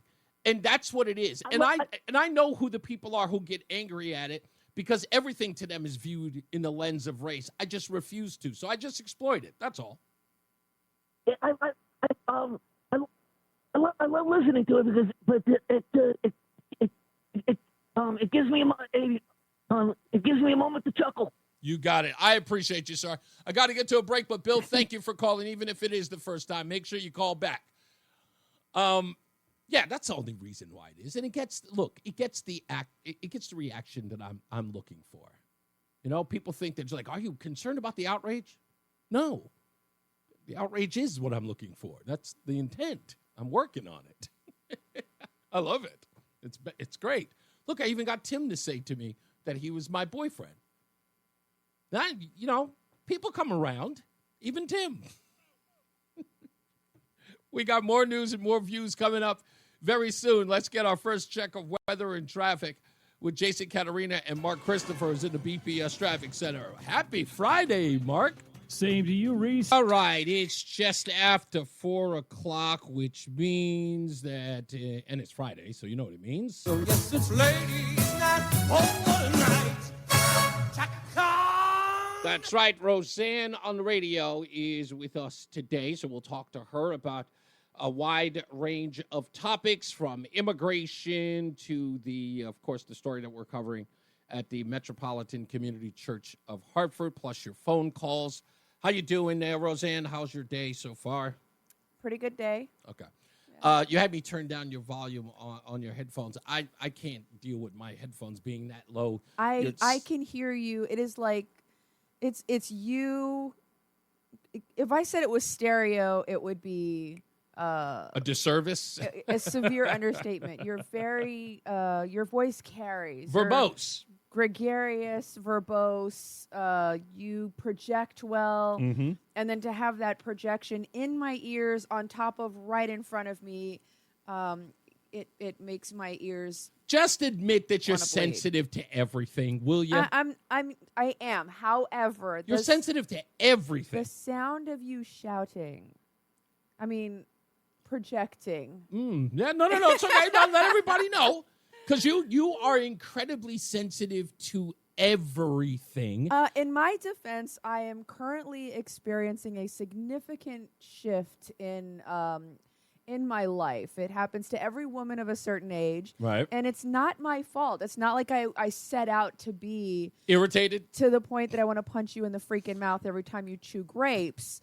That's not my fault. My body is going through something right now where everything is heightened. I can smell more. I can hear more. Just I'm not going to lie. When I got sober, that was weird, that I could smell someone who had been drinking in Detroit. Right. It was... No, I smell everything. We can walk into a restaurant. I can smell. If I can smell the bathroom from the front door, I want to leave. I don't want. I mean, that's how sensitive my smell is. It's like being pregnant. It's crazy you did that. It's funny because we were walking somewhere. I don't remember where it was, but someone's home was cooking, and we walked past the home. I don't think we even got close to the home. We could both smell the food. I smelled beef, but you pointed out the exact dish. I could smell the ingredient. I could smell the seasonings and the spices. Yeah, I thought that was wild. I was like, you were like, I was like, oh, somebody's making, what was the dish? It was some Spanish dish. I don't remember. Yeah, some Spanish dish you mentioned. And I mean, it was really all I smell is cooking. Like, I smell meat. That's all I can tell. Again, in my defense, you eat gray smush that provides all your nutritional value for the day. I enjoy food. Yeah, so. no. Let's get another check of weather and traffic. It's time for it with Jason Catarina and Mark Christopher's in the BPS Traffic Center. Mark, are you that in tune with smells? Like when your wife is cooking or food is somewhere, can you tell or distinctively tell what the meal is, or do you just smell the basics? Hello, it is Ryan, and I was on a flight the other day playing one of my favorite social spin slot games on ChumbaCasino.com. I looked over at the person sitting next to me, and you know what they were doing? They were also playing Chumba Casino. Everybody's loving having fun with it. Chumba Casino is home to hundreds of casino-style games that you can play for free anytime, anywhere. So sign up now at ChumbaCasino.com to claim your free welcome bonus. That's ChumbaCasino.com and live the Chumba life. Sponsored by Chumba Casino. No purchase necessary. VGW Group. Void where prohibited by law. 21 plus. Terms and conditions apply. The basics, yeah. Yeah, I don't have that sensitive of a nose. Yeah, exactly. I was like, oh, this smells like meat cooking, or like she can identify rice. That's couscous. Like that's weird. Wow. Well, I'll tell you what. My dogs can smell. Yeah. If you open that refrigerator, they come running, man. They're like looking for a treat, man. So Indeed. you know their noses are really sensitive. Woof. Yeah. Well, guys, good afternoon. If you're We're back. It's Reese on the radio on NewsTalk 1080 WTIC. Again, between rounds, the Bagel Bakery and Sandwich Cafe does a contest here every day to win a dozen bagels a month for 6 months, courtesy of Between Rounds. And I haven't done the winner in the last 2 days because we had so much other news breaking, so I apologize, but we need to get those names out there. So Russell B. From Plantsville, also Lisa D. from Manchester, and Jane M. from Wallingford. All three of you in the last 3 days, that is, of course, last 2 days plus today, are the winners of our Between Rounds Bagel Bakery and Sandwich Cafe's dozen bagels a month for 6 months, courtesy of Between Rounds. Check them out in South Windsor, Vernon, and Manchester. And I've already sent emails out to all of you, and you've been kind enough to send me an email back to say thank you, which I appreciate. Thank you. And don't worry. If you want a chance to win, you got to go to reeseontheradio.com. That's REESE on the radio.com. Leave all your information there between rounds. You see there, the big banner there. Fill out all the information. Please make sure you put in your telephone number. Please make sure you put in your date of birth. I promise I will not call you, okay? I will not pick up the phone and call you. But He doesn't even call me. Yes, I don't even call Rozan. I text her, though. With that, Rozan is here. And, of course, we got a full phone line. So I got everybody opining about everything we're talking about today. So we'll get to Rozan. We'll talk about Elvira and Eileen. That case, she read the story that I sent her. I gave to you that Eileen put on the Daily Wire. That's Ben Shapiro's website. She wrote an op-ed about her experience with her daughter after her passing. We'll get to that in a little bit. Let's go to the phones. Tom in Thomaston is on the line. How are you, sir? Hey, hello, Reese. Hello, Rozan. Hello. Hey, as usual, Tim left out a little bit with that Mandaldi. He said he would start with one grocery store. Right. He didn't say that was all he was going to do. He said he would start and see how it goes. So I'd like just to point that out. And our good friend Tom, he's got a new podcast that drops at 11 every morning, so people can find it. I was able to find it. And on today's show, do you know what the 1 year anniversary is today, Reese? It is the 1 year anniversary of the debate that ended it all for Joseph R. Biden. Yeah, I had forgotten all about that, and it was like, I'm like, oh my God, yeah. Had he not imploded, he might have been our president. He had a cold. And Come who on. knows who would have been making the decision. Yeah, I mean, listen, hindsight being 2020, to still watch individuals like Elizabeth Warren still try to make excuses for that performance. Like he had a cold, he was under the weather. I'm trying to figure out which part of him had the cold. The brain, actually. Right. Which part was under the weather? And I love the fact that they keep playing, Tom. The one part I think was, thank God an audience wasn't there, was when he said, anyway, we ended Medicare. We beat Medicaid. Yeah, we beat Medicare. And Donald Trump's response was, yeah, you sure did. You beat the hell out of it. You beat it to death. I was like, if an audience was there, forget about it. That was it. It would have been over. So yeah, thank God. Maybe, karma, I struggle with my faith, but geez, maybe there is a higher power that's looking out for us. I don't know. Hey, Rozan, can I ask you a question? Sure. Were you as angry as I was with CNN and MSDNC continually going with Trump's party? How can you not enjoy and celebrate the United States Army? Without the United States Army, we would have never had the United States. Listen, I'm with you. The Army was established 14 June 1775. We did not make our Declaration of Independence until a year later. We had to have an army before we could have a country. And, if you don't stand with the United States military, that's fine. Don't come crying to us when your freedoms are being infringed upon. That's why we're here. I will tell you this, Tom, before I let you go. I should have filmed her during that parade. Because I know what I'm like when events happen and I'm standing in front of the television. She will tell me, come on, get out of the way, get out of the way. Rozan was like I am during news events or press conferences that I'm really excited about. She was in front of the TV. She was singing all the songs. I was crying. She was laughing. everything. I was It cheering. was. I could identify all the different, like the first Cav, Old Ironside, the third ID. Like I'm looking at this going, ah. Yeah. So yeah. It was a really good history lesson showing the uniforms over the time and stuff. Yeah. It was really incredible. So I enjoyed it. I was a member of the 3rd U.S. Infantry Regiment, the Army's old guard, the honor guard for the United States Army. And every year they put on a performance called the Army Soldier Show. And that is exactly what they do, is they go through every period of the Army's history throughout. Ryan Seacrest here. When you have a busy schedule, it's important to maximize your downtime. One of the best ways to do that is by going to ChumbaCasino.com. Chumba Casino has all your favorite social casino games like spin slots, bingo, and solitaire that you can play for free for a chance to redeem some serious prizes. So hop on to ChumbaCasino.com now and live the Chumba life. Sponsored by Chumba Casino. No purchase necessary. VGW Group. Void where prohibited by law. 21 plus. Terms and conditions apply. The history of our country. And so basically, to me, what it looked like was just the Army Soldier Show on a much more grand scale. So you guys got to see something that I was very familiar with because it was something I got to participate in and watch for a great number of years. All right, well, let me get some other people in here because you Roger go on that. all day. Have a wonderful day. All Thank right, you. Tom. Thank you, buddy. I appreciate you. Let's go to Jim in Waterbury. Hey, Jim. Hey, how are you, Reese? Pretty good, sir. What's up? Oh, yeah. I just wanted to say to your wife, thank you for your service. Oh, thank you for the support. Yeah, I was in the Marines and the Army, but you're talking about the old guard. Cool. My mother's family from Virginia, they were in since the French and Indian War.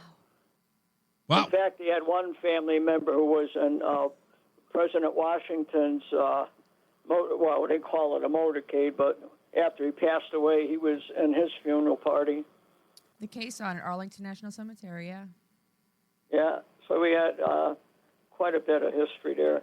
But anyhow, it was a great show yesterday. I caught in late, and last week I was listening to yourself and Reese, and it's a great show, the two of you, Thank you. Working together, Thank you. I just want to say you guys do a good job. Thank you, Jim. Much appreciated. And that my wife is now blushing from ear to ear.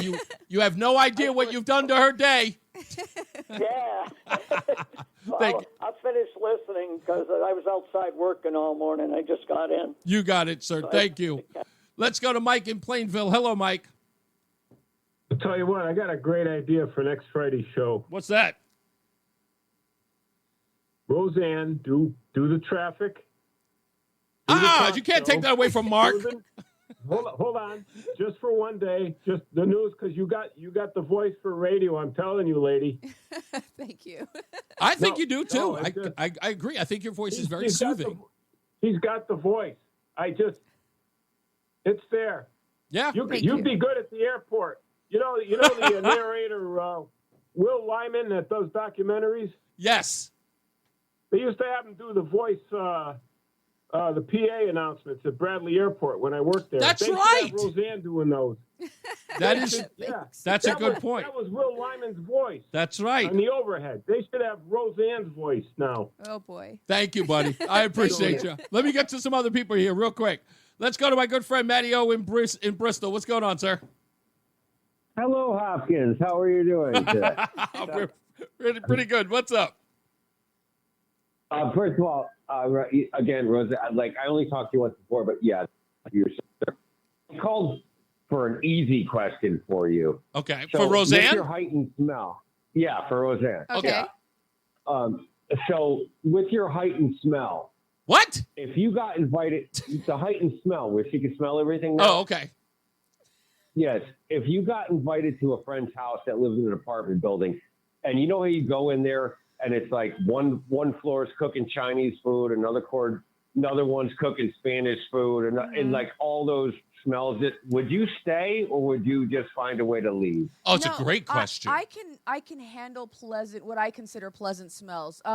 I have been to homes where cats have lived for a very long period of time, and cats are wonderful, but they are quite odoriferous. Rozan cannot deal with what are called offensive smells. Yes, offensive, right, irritants.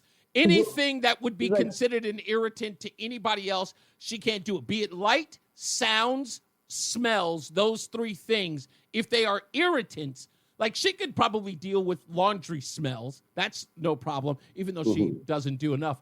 But that's... Well, now you can do your own. So. I like the smell of cooking, just not when there's 4 different types of cooking all at once. And you need to be able to discern. Combine. You need to be able to discern what's cooking, and all of them blended together can give sort of that odoriferous. Yeah. Yeah.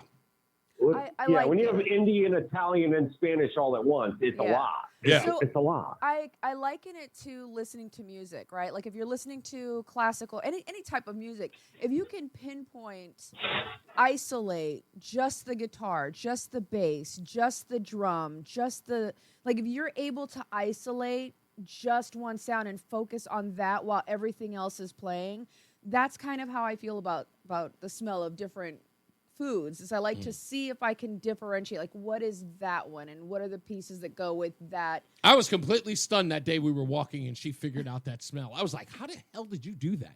Like, I couldn't have figured that stuff out. But then again, I don't cook, so I don't know all that or much wash about laundry. Food. So be quiet. Anyway, thank you, Matt. I appreciate you, sir. Last but not least, Mike, another Mike, is in Enfield. How are you, sir?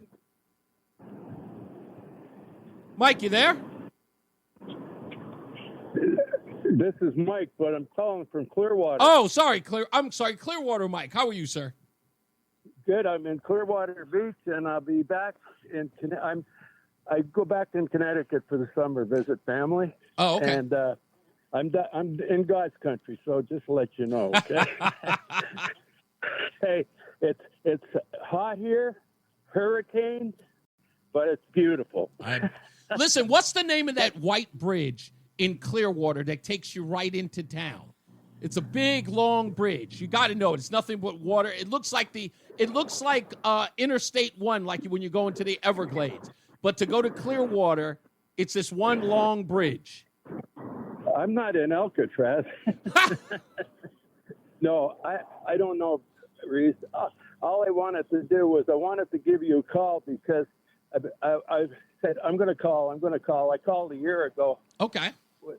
The talk, but you have about 20 people listening to you on the beach. So I just want to let you know that Well, I hello, listen to when Clearwater. we're down at the beach, and they all go to say, "Can we sing a song to your governor?" What song do tell they? him to get off his ass and start doing the right things for Connecticut. Listen, tell the folks at Clearwater, beyond a shadow of a doubt, that's what we're trying to do. But we don't even know whether or not this guy's going to run again. There's a strong likelihood he won't. Yeah. It doesn't look Well, good, but we might get lucky. Okay, and tell is that your wife? That's Yes, it is. With you? Yes, it is. Hey, tell her thanks for her service. Thank you. Congrats. We need more like that, and we're getting them now with Trumpy. Sure. We are And now, all I want to say is, drill, baby, drill. Let's go get them. Gulf of America. Huh? You got it, Mike. Enjoy Clearwater. And please. I'm home in a week. I'll give you a call. You got it, sir. You got it. Yeah, let's not wait a year. Yeah, it looks at see, people are engaged. You're old. I don't want to tell tales out of school. Go ahead. Why not? You're already You are always apprehensive when you're on there. It's like, will they like me? I can understand that. The objective is to be like. You had a rough one a couple of weeks ago. A little bit of that was fun. What are you talking about?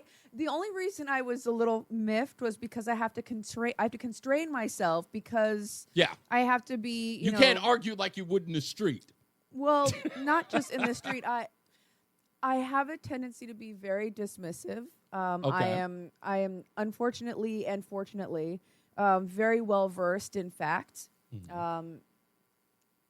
My opinion, and I learned this from you. My opinion is nice, but it's misplaced. You can't build an argument on your opinion or your feelings. It doesn't hold water. Right. And so I've had to learn how to become versed and educated and knowledgeable about the topics within which I speak. And when I hear people try to inject their emotion as the basis for why this is, this should be. Right. And that's cute. That's adorable. But, and I can't have that conversation the way that I'd like to because I have to be considerate of the fact that maybe we want these people to keep listening to the show. So I'm trying to be nice. I have to moderate myself and tone myself down. I get it. You know what I'm capable of. Oh, yeah. I got to live with you. No, but listen, I think you've come into your own here.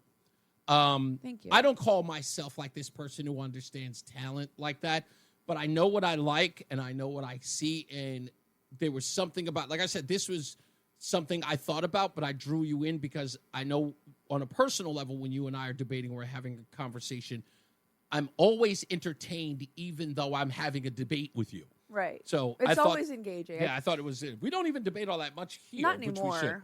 Anyway, let's get a check of traffic. It's at that time. Anyway, Mark Christopher, he's in the BPS Traffic Center. We won't hold you up, buddy. How are you?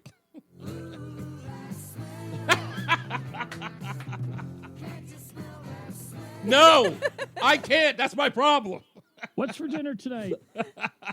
What are you guys having for dinner tonight? Takeout, probably, because she's on the show here, so we're probably going to go somewhere. Beef. It's what's for dinner. Goodbye. Stay locked in. Reese on the radio is on WTIC News Talk 1080. I'm really saddened by this news, but I just heard about it.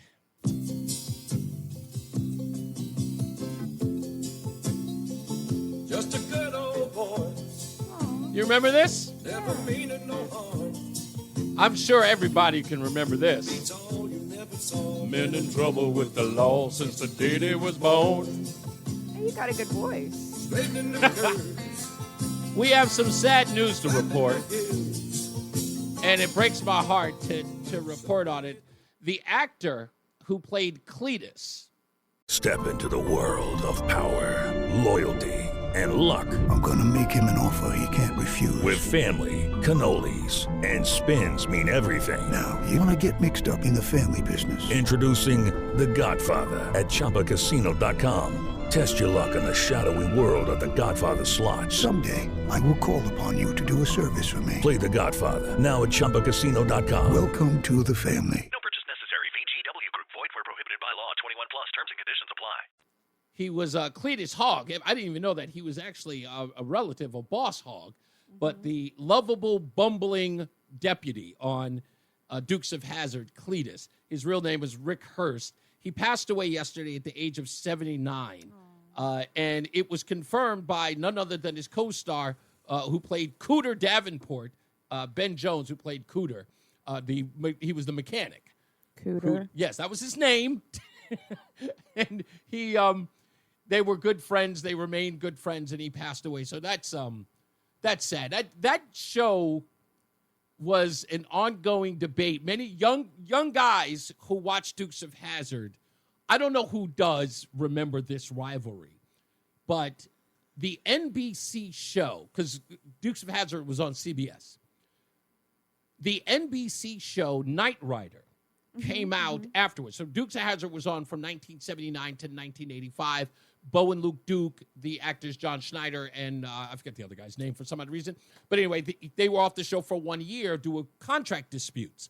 And they got these other two actors who were miserable, and then they brought them back.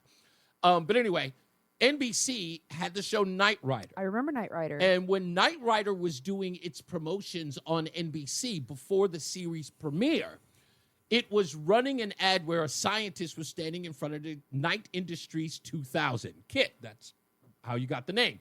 And it was standing there. Don't ask me how I know this off the top of my head. But anyway, he's standing there, and the guy in the lab coat says, in describing the added features in the Knight Industries 2000, by saying that it did more than jump over puddles, which was a direct slap in the face to the General Lee. Talk about shade. Yeah, and it was the first time I'd ever seen anything like that, like a TV show that was going after another TV show on another network. And I remember my brother and I, Charles, who were huge Duke fans. You know, we used to pretend, I was Bo, he was Luke, or one of those things. Black kids who thought they were young white guys with feathered hair. So typical. But we idolize those guys, the sayings, things like people who live in Hazard don't look up because there are no skyscrapers. We knew all of the sayings. We knew all of the people. We knew how it was always going to end. And we all wanted the General Lee. We had no problems with the fact that there was a Confederate flag. I have not flag. heard a single mention of Daisy Duke, which to me is intriguing as a male viewer. But it's funny because Daisy Duke was to appeal to older guys. We were boys who just wanted to drive the car. Okay. We were barely, girls had cooties when we were watching the Dukes of Hazzard. That's a good point, because I was maybe 1 year old when that show came out. Yeah, Rama says it was the Bros of Hazzard when me and my brother were playing. Let's get another check of the weather and traffic with Jason Caterina and Mark Christopher in the BPS Traffic Center. I know you were a Dukes of Hazzard fan. Oh, God, I love the Duke boys. We're gonna get them. I love it. We're going to get the Duke boys. Them Dukes, This them is Dukes. Roscoe P. Coltrane. Roscoe, you get me those Duke boys, or I'm going to de-promote you to dog work. We're going to get them, boss. We're going to get them. I love that show. Oh, it's the best. Attention now, Will, but get peanut butter out of your ears. That road doubles back a few hundred yards past the sawmill, so we're just going to take a little shortcut and be waiting for them. There goes Cletus. Oh, man. that God was a great rest, show. man. Yes. The hour that packs a punch. It's Reese on the radio on WTIC News Talk 1080. All right, ladies' night, hanging out here on News Talk 1080 WTIC with Mrs. on the radio, Rozan. Somebody in the chat room said, hey, where's all the women calling up to talk to Rozan? Don't worry, women will get their chance after I bring this topic up. But I want to get to this one phone call real quick, okay, just to get to it, because they're gonna see a little bit of a rivalry here begin in a second. Let's go to Steve in Waterbury real quick. What's up, Steve? Hey, I got a little trivia for you, a little bit about Dukes of Hazzard, but have you ever been to Palisades Amusement Park as a kid? No. Okay. That was in New York. You grew up in New York, didn't you? Yeah, but I've never been there. Oh, okay. Well, I heard the owner talk about it after it was closed. They had a hole in the gate. Okay. That kids used to crawl under. Uh-huh.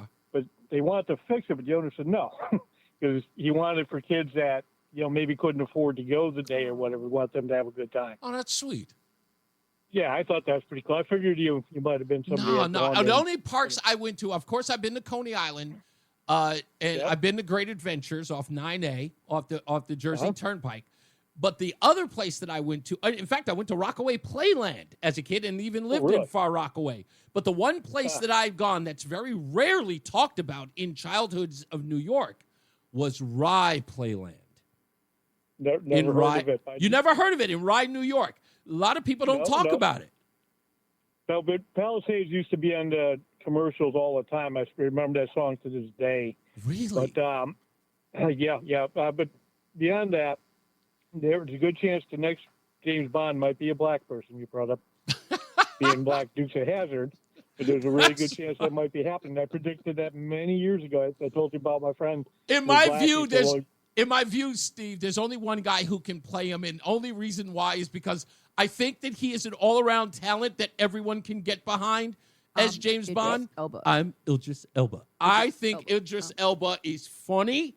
He's a good-looking guy, but I think he can pull it off. He's got this mainstream appeal that I think no one would look at him as the character and go, "Oh, come on!" No, he's really got kind of that look. He can pull it off.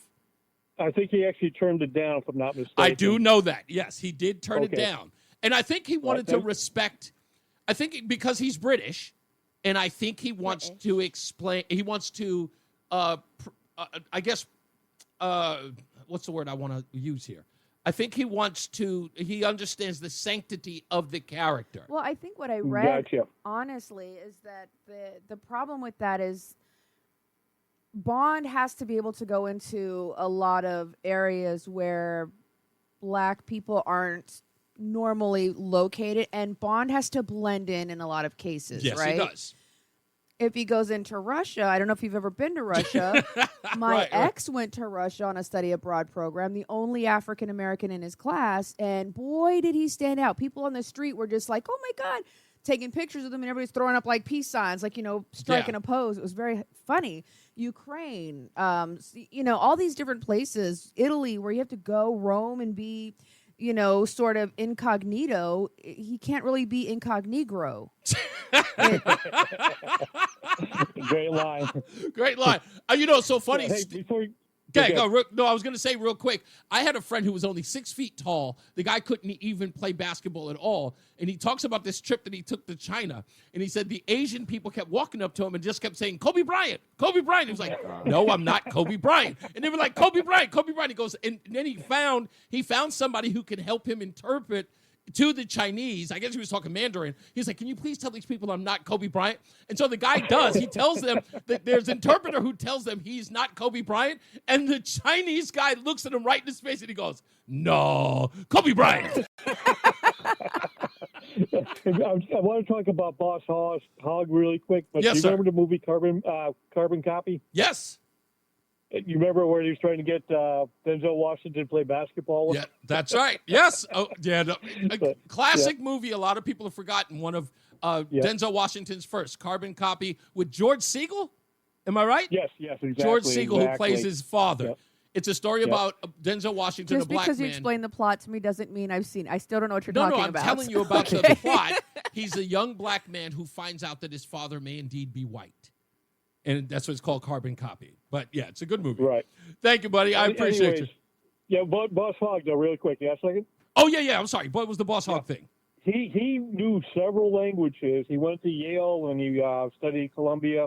He actually worked for counterintelligence and I think the Navy, if I'm not mistaken. And very brilliant guy. Not only was he brilliant, a lot of people don't know this about Boss Hogg, but he was also a Shakespearean actor. Oh, yes, classically exactly. trained. Classically trained Shakespearean actor. People don't know that about Boss Hogg. So, indeed. And I disagree with you on Daisy Duke. Even when I was very young, I would have. Oh, I didn't. Not that I didn't think she was pretty, but I think that priorities as a young man, you wanted to drive the car. I'm sorry, as a young boy, you had a choice between. It's before you discovered your. Yeah, exactly. Purpose for. Exactly. Yeah. It came out when I was 9. I could have done both, but do you ever see these guys try to jump into General Lee now that they're older? Yeah. It's not go to YouTube. It's not, it's exactly. Thanks, Steve. I'll send you a link. You got it, buddy. Yeah, that's a thing, man. The Dukes of Hazzard thing and Kit and that stuff that was appealing to young boys in cars. It doesn't matter that sure there were pretty girls in the thing. That was just kind of an added bonus, but the car That's the important part. Maybe I'm just crazy. Anyway, so before I get into this thing with you, I got to ask you this. Step into the world of power, loyalty, and luck. I'm going to make him an offer he can't refuse. With family, cannolis, and spins mean everything. Now, you want to get mixed up in the family business. Introducing The Godfather at ChumbaCasino.com. Test your luck in the shadowy world of The Godfather slot. Someday, I will call upon you to do a service for me. Play The Godfather now at ChumbaCasino.com. Welcome to the family. No purchase necessary. VGW Group. Void where prohibited by law. 21 plus. Terms and conditions apply. Because you're a woman, and I know this is going to sound like a blanket question, but in this debate that's going on with transgenderism or influencing young children with this porn in books and pornographic imagery that's happening in the school, overwhelmingly people believe that there are two very important factors that's allowing this to happen. The first factor is they're going after kids who do not have fathers in their lives. The other thing is that more and more women, even if they're married, are susceptible to this, and their husbands are mealy, weak-kneed people. Not men. Yeah, they're just, yes, they're a little, more liberal, maybe kind of pro-feminist kind of guys. She wears the pants. She wears the pants. And kind he's of wearing her panties. What is the deal? Wow. What is the deal with that? And what do you think happened to women in our society that this, because again, I almost feel like, because look, Ferris, who kind of calls here, and sometimes he's a little bit off the beaten path and he gets on my cake, gets on my nerves. Let's just be honest. But he does have a valid point. He does believe that there's a lot of females in our society, even White Mike, who calls her all the time and says, get rid of the 19th Amendment, that allows women to vote, because he believes that he, like Ferris, believe that women are becoming the downfall of the great experiment that is the United States. Oh God, this is a tough one. I know. I am a feminist, right? I raised my son to be a feminist, a classical feminist, not a we hate men, they should all die, and we are all lesbians feminist. I'm a classical feminist in the sense that I just want to be treated like a person. I would like the ability to have my own bank account. I would like to go to a job and not have to fear being touched or sexually harassed. I would like the ability to go to my doctor and not need my dad or my husband or my brother to go with me in order for me to get whatever medical visit accomplished, right? That is classical feminism. I just want to be treated like another member of society. What has happened as of late is the destruction of the nuclear family, right? Okay. You get fathers out of the household, and now you leave women vulnerable financially. Statistically, women do not make as much as men. We can have the argument as to why later. However, statistically, women do not make as much money as men in the workplace. Women are often left with at least one child. In divorce, if a father dies, if a father leaves, for whatever case, dies in war, right? Women are more often going to end up in poverty, whereas a man who's left with children doesn't end up in poverty. There are studies that show this. Part of the reason why fathers end up paying child support, and a lot of men hate this, but it's the truth, is because when a husband leaves a marriage, he typically leaves with the ability to continue with his career. A woman now has to find childcare. She has to find education. She has to find a job willing to work around her schedule. What if my child gets sick? I've got, appointments, all these things. Hold on before you interrupt. Okay. Because I got a great question for that, and I want to get it in before the break. Now that the woman has to have all of these things put into place, she has to depend a lot of times on the government to help subsidize these things. Okay. And rather than making a woman depend solely on the government for I can't say it. Subsidize. Right. Subsidies. The father needs to be able to help offset some of that, right? So now you've got women that are left alone, afraid, frightened. What do we have to do as women when we're in that situation? Well, now I have to pick up and protect myself. I have to protect my child. Nobody's taught me how to do this because that's not what society teaches me. Society doesn't teach me as a woman how to go into the world and be a protector. Society teaches me how to be, or even genetically, like just nature versus nurture. I am naturally a nurturing person. When you put me in a situation where I now have to go off and fend for myself and protect myself and my children, I don't know how to do that. So I become very chaotic, very erratic, very erratic, and I become very aggressive. So what does that, in that?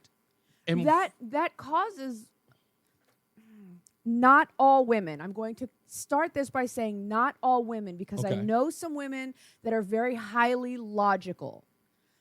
But women typically, not all women, but typically, we tend to make decisions based off of our emotion. What am I feeling about this situation? This situation makes me feel unstable, insecure, unsafe. I'm going to make decisions based off of that, right? Men have a tendency to go, I don't like the way that this feels. Maybe you can't identify that it makes me feel unsafe you can't identify that. You just know it feels yucky. You don't like it. And you zoom out and you look at long-term. How can I make the most impact with the least action? That's the difference, right? So now women are out here for generations now, at least 2 or 3 generations now, having to raise these children all by ourselves. We're raising young boys to be women who don't know how to handle a situation the way men typically handle situations. And I'm assuming that you're agreeing with this is bad. My mom was in a bad situation. It made her feel icky. She exploded. I want to see your manager. And that's creating men who are now, excuse me, sir, can I please see your manager? Instead of doing whatever it is that a man would do in that situation. That is not good. When we don't have strong men around, strong men built this country. Strong men, we had our founding fathers, a lot of people fail to recognize, were not even 30 years old. That's right. Our founding fathers were teenagers to their early, mid-20s, okay? Men are just built differently. And when we don't have fathers in a home, we're raising girls that are over-sexualized because all they see is mom traipsing in men. They've got this social media crap. They've got the TV showing them this fake beauty of what a woman is supposed to be. And it's creating this insecurity that forces girls now to try to figure out what does love look like. And because there's nobody telling a girl, hey, you're valuable, you're precious, well, now she's available to any man who looks in her direction. And boys don't know how to be men. All they know is I got to conquer. I got to sleep with as many women as possible. Oh, I got 18 children with 32 baby mamas. I don't know how they did it, but they did it. And no ability to rationalize, no ability to make critical decisions. And it's chaos everywhere. Okay, I know you don't have a clock in front of you. There's a lot. There's a lot to unpack there, which we're going to do in the next hour. Ladies, I want to hear from you from what Rozan has already laid out. This is a lot to consume. I'm going to dissect it when we get back, but I do want to hear from women on this subject, why these things are happening. And I want them to take into consideration everything it is you just said. She has made it clear. She doesn't mean all women. But we got, of course, as we always do, we got to get to weather, traffic, and, of course, the top of the hour news with John Silva. So Jason Caterina's got your weather, and Mark Christopher, he's in the BPS Traffic Center. Hey, Mark. Now, here's a real man right here. Cletus, you know what you are? You're a dipstick. A 14-karat dipstick. Cletus, I'll tell you what to look hard for. This is look a real man. Look hard in your pay envelope next week because stupidity is subject to withholding tax. You dipstick. Roscoe Pico Train, my friend. Yelling at Cletus. You're a dipstick. Now, that's when men were men back in the late 70s, early 80s. Right? Am I right? Absolutely. You dipstick. What's up, everybody? You know who it is. You know who it is. You know who it is. It's Reese on the radio. Frederick Douglass of the 21st century. It's WTIC News Talk 1080. Is the show already over? No, normally we play that at the end of the show. My bad. That's no big deal. I'm riffing with you, man. I don't care. I love the fact that you changed it up. It's Reese on the radio with Rozan. It's Ladies' Nights, of course, on Friday before we take on the weekend. Got a lot of stuff to get into. On Monday, big day, for the Reese on the Radio family. Rozan, you do know that on Monday we become official. Yes. Like, we become official. You Yeah. excited absolutely. for that? Okay. I'm excited for you. I did want to finish my thought. I don't have that much time. Trust me, I only got 2 minutes. Just real quick, A what I minute. wanted to say. Actually, I got a minute, but what I wanted can to you say, do 30? What I wanted to say is that I think when you leave women in a position where we are completely alone and have to fight for ourselves, it leaves us in a bad situation. Unfortunately, we're not creating the best next generation, and we're not always making the best decisions for long-term outcomes. I'm gonna take Not all women. I'm sorry. I have to I'm say gonna that. I'm gonna take what you said in the next talk break. Bubba Wallace here from 2311 Racing. Funny thing about being fast, you end up waiting a lot. First to show up, first in line, then just waiting. Me, I rev up Chumba Casino. With over 200 social casino games, no slow lanes here. Why sit around when you can spin? I'm already racing. Your turn. Play for free at ChumbaCasino.com. Let's Chumba. Sponsored by Chumba Casino. No purchase necessary. VGW Group. Void where prohibited by law. 21 plus. Terms and conditions apply. And I'm going to tell you where I think a lot of that comes from, or where it stems from, to at least break it down. Now, I know the ladies are a little bit, they can be shy at times in calling in about this, and they may be concerned about, it's not an argument, it's not a debate even in that sense, but I do want to counter some of the stuff that you're talking about here, because there is something that I think that is wildly ignored from women on the subject of why they tend to stand with a lot of this liberalism.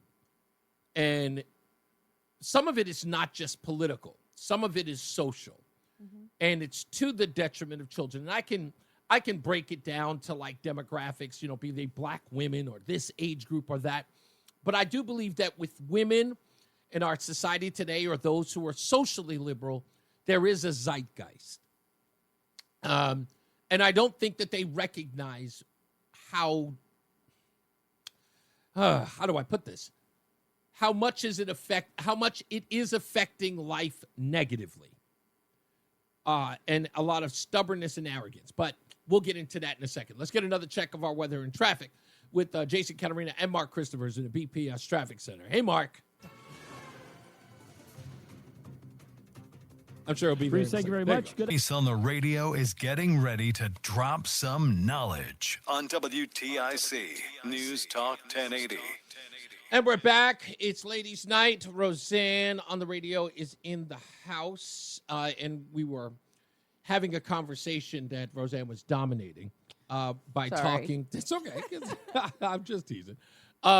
In talking about the state of women and feminism and how far it's gone. For those of you who have missed it or may want to go back to what she say, just download the Odyssey app, go to ReeseOnTheRadio.com or WTIC.com. You can catch the podcast version of the show to listen to what she said. So I want to address a couple of things that you said here in where women are today and that sort of separation as women have become more head of household. Mm-hmm. And that was something that was lauded over in the last 20, maybe 30 years. I remember when it's sort of like the climate change story. At first, it was the Great Ice Age. Then it became global warming. Then it became climate change. And it was always sort of like this moving target that we were supposed to focus on. This is bad. Maybe this is good. Well, oh, my God, it's worse. And that moving target of women becoming head of household became, oh, my God, what's happening to married couples, to, oh, my God, look at women taking care of themselves, to, oh, my God, there's a problem with young men who cannot be raised by these single women, to now look at the great strides women are making politically, right? So it's always all over the place, and the focus seems to change. Why? Because whatever it is they believe in today, the backlash ends up being worse than what they thought, right? The thing that they're looking at. It's an overcorrection. Right. But remember, the way they're looking at it, it's sort of like they never pay attention to the results first, or the importance of those results first. Nothing is means tested. I think what they're doing is, oh, we didn't like that. Let's just not investigating it, just saying we don't like that. Let's try this. Right. Instead. We don't like the results of the Right. thing that we were celebrating before. Right. Now let's change it. And the way in which they do, they change it artificially, realizing that the artificial change they gave in the beginning is what caused it, and not allowing things to happen naturally. Right. Which, of course, happened when we started attacking boys. Right. Well, I want to say real quickly, too, something that I've actually witnessed myself firsthand with a friend was this desire to be a stereotype, like this overt need to be a strong Black mother who's, the father of her children was absent. I mean, she wanted so badly to be the stereotype that she actually went to court to try to reduce the amount of time that he spent with his children. Right. So there's also this sort of pride in being this Single strong, woman? strong, independent, struggling mother with a deadbeat father. Exactly. It's glorified. And Exactly. And to me, it's disturbing because I know my son needs his father. I know my son needs men to show him how to be a man. I can't do that. Right. You know. So again, and back to the point, right? So the attack is always on the boy. Right. That's always what it's been, because the objective is to change their natural behavior. Demonize it, marginalize it any way you can, call it defective if you have to. Toxic. Toxic. This is exactly what the feminist movement did of the 50s and 60s. Hold on for a second. This was the feminist movement of the 50s and 60s. And I say this all the time, and people ignore it, but they should pay attention. In order for the likes of Gloria Steinem and Jane Fonda to get to the upper echelons of society, they did not ask to be lifted up to meet that mark. They attacked. And it was, let's use words like machismo. Let's use words like macho and demonize that. Let's use those, toxic even as we use it today. Let's use demeaning words to that group. Let's tear that down.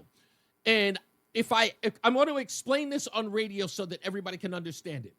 If men were at 10 and women were at 5, the movement of feminism for women was originally, when it was presented to us or sold to us, it was, can we take women and ascend them to 10 like men? What did they do in actually pursuing it? What they did was start tearing men down to 9, 7, 6, 5, start bringing them down to make sure that they got to. Women didn't elevate to 10. They just brought everybody down to 5. They tore everyone down to 5, if not 4. Women never elevated. Because remember where we are today. No, women never elevated. Now the objective is constantly tell men that every effort that they make in life is to be questioned, so to speak, right? It always comes with the added sort of slight of, behind every great man is a smart woman. Things like that. That's true. Case in Whatever. point. But that's the objective was tearing men down did not ascend women. And I'll tell you why it never did. Because it creates bitter men. So do you think, I'm sorry, I have to go back to that, behind every strong man or great Smart man, great man is a smart woman. Why does it have to be a slight against men? And why can't it be, ladies, if you want to be a great supporter to your husband, you have to elevate yourself academically and socially and, spiritually. Like you have to be a good partner in order for your husband. Like, I think there's a lot of value in that. Where would you be if I was just some dumb bimbo, just like, oh my God, like, spending up all the money, never here, running this, just like, I'm just some, Are you suggesting that without you, I would not pursue my dreams? Absolutely not. I'm saying it becomes easier for you to do your job when I'm capable. You can spend 8 hours in this office every day because I bring you your water, I bring you your lunch, I bring you your beets, I bring you your blue, I bring you your vitamins, I bring you your snacks. I wash your drawers. Like, I do all of these things for you. Uh-huh. You're capable to do your job because I am capable of being behind the scenes. I am smart. I am strong. I am capable. Okay, I'm not. Okay, If you I'm had not to suggesting do all of that. these things by yourself, you would have to sacrifice in one place or the other. I do appreciate, however, which I think that is not being mentioned here, is what you bring to my life, the value you bring to my life. Well, no, I don't want to get caught up in that part of it But yet. I'm saying it's a let's go- symbiosis. We I have to work together. Behind every great man is a strong, smart woman, because we have to help you in ways where you're not going to be able to dedicate as much Yes, time but you're and energy. describing the exception and not the rule. Oh, I don't know. No, and I'm telling you why. I Because know. look, I know a lot of great men out there who are single, and we're single for a great. Yes, but they probably have a housekeeper and Ah, a chauffeur and a chef. And That's again, we probably is never ever so they're a basis. hiring 4 people to do what one woman could do. No, Just again, saying. Here's what I'm saying. Are those things great additives to a great relationship? And does it help a man, pursue his dreams? Of course that is the case.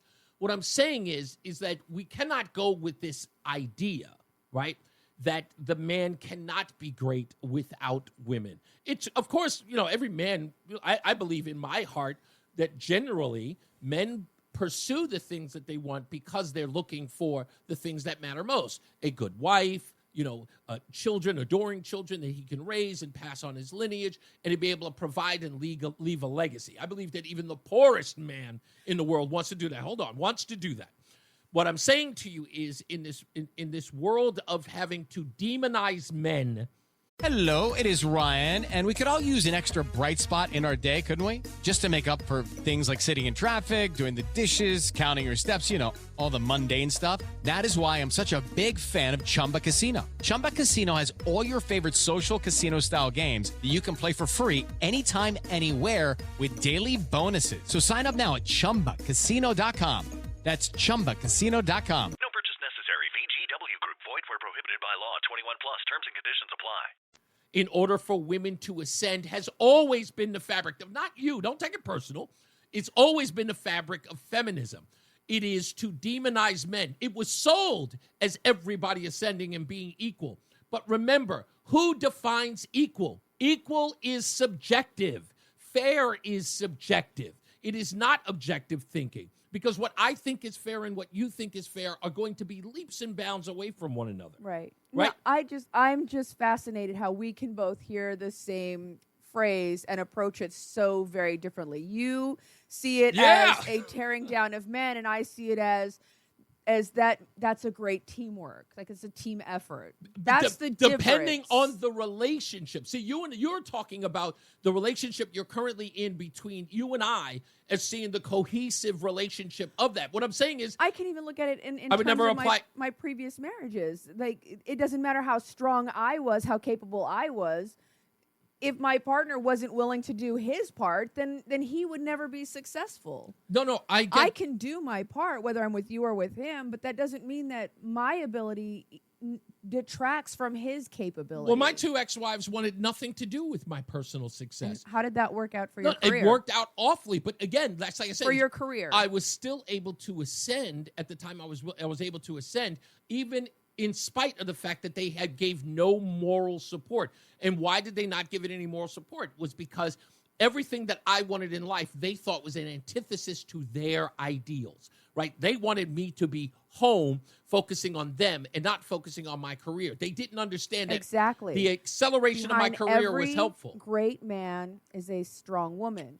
A strong woman is able to stand behind her a strong woman is able to stand behind her great man and help him ascend. Again, I still get to be a great man, even if I have a horrible wife. However, how far did your career go with the wives who wanted nothing to do with your success? I'm not going to say. I'll put it to you this way: versus being with the wife who wants nothing more than your success. Again, we're talking about apples and oranges here because I can. We're not. No. I'll tell you why. Because I'm not going to apply my personal life to the all around, because I can't, because it's unfair, because I can't say generally. What I'm saying I just think it's if you watch all those men on Facebook, the guy goes, hey, what do you do? Walks up to billionaires, and one of the main things that they always say is, it depends on the woman that you marry. You want to be successful? watch out with who you marry.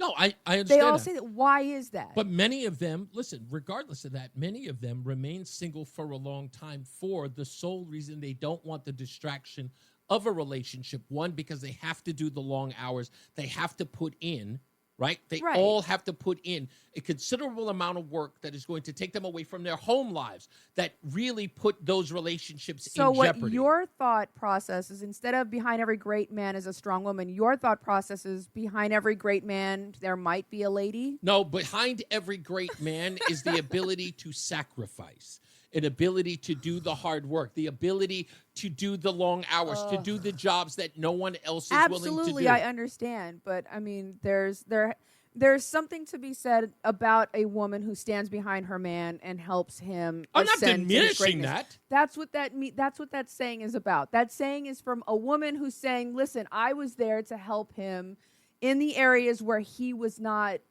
as strong. I think that's bogus. And I think your version's bogus. Two people, same saying. Your side is just malicious, and malicious. You're coming at it from a point of, well, how can I not be great just because I didn't have a woman there, or I can't be this because I don't have a. You're making this about somebody saying you're not going to be successful because the woman behind you may or may not be strong, and I, as the wife, am saying, you know what? I love you enough to help you ascend. That's what it means behind every great man is a strong woman. God bless you. Let's go to Lori in Glastonbury real quick before we go to weather and traffic. Hello, Lori. Holy cow. Okay, so I wanted to just kind of speak to the whole idea of women, wanting to, women have been, for the most part, are ruining our country. And there's a part of me that kind of agrees with White Mike that maybe women shouldn't vote. And I say that as a woman just because it feels as though everyone is in pursuit of the social cachet. Okay. And the misunderstanding of what empathy and sympathy really are. And, it's not a matter. I also kind of feel like no one wants to be the bad guy. And so if you say, no, this isn't correct, or no, this isn't the way we should do things, or there's only two genders, then you're the bad guy according to our society. And a lot of women don't want to do that. I feel as though, and Rozan, one, thank you for your service, but two, you can either correct me or disagree with me on this or whatever you feel comfortable doing. My sense is that we women are more affected by our insecurities than men are. And so if we want to be a part of, there's a part of us somewhere inside that still wants to be an in-group. Mm-hmm. We're all reliving out that Breakfast Club mentality. We want to be part of that in-group. The high school lunchroom. That gets to sit at the cool table. Right.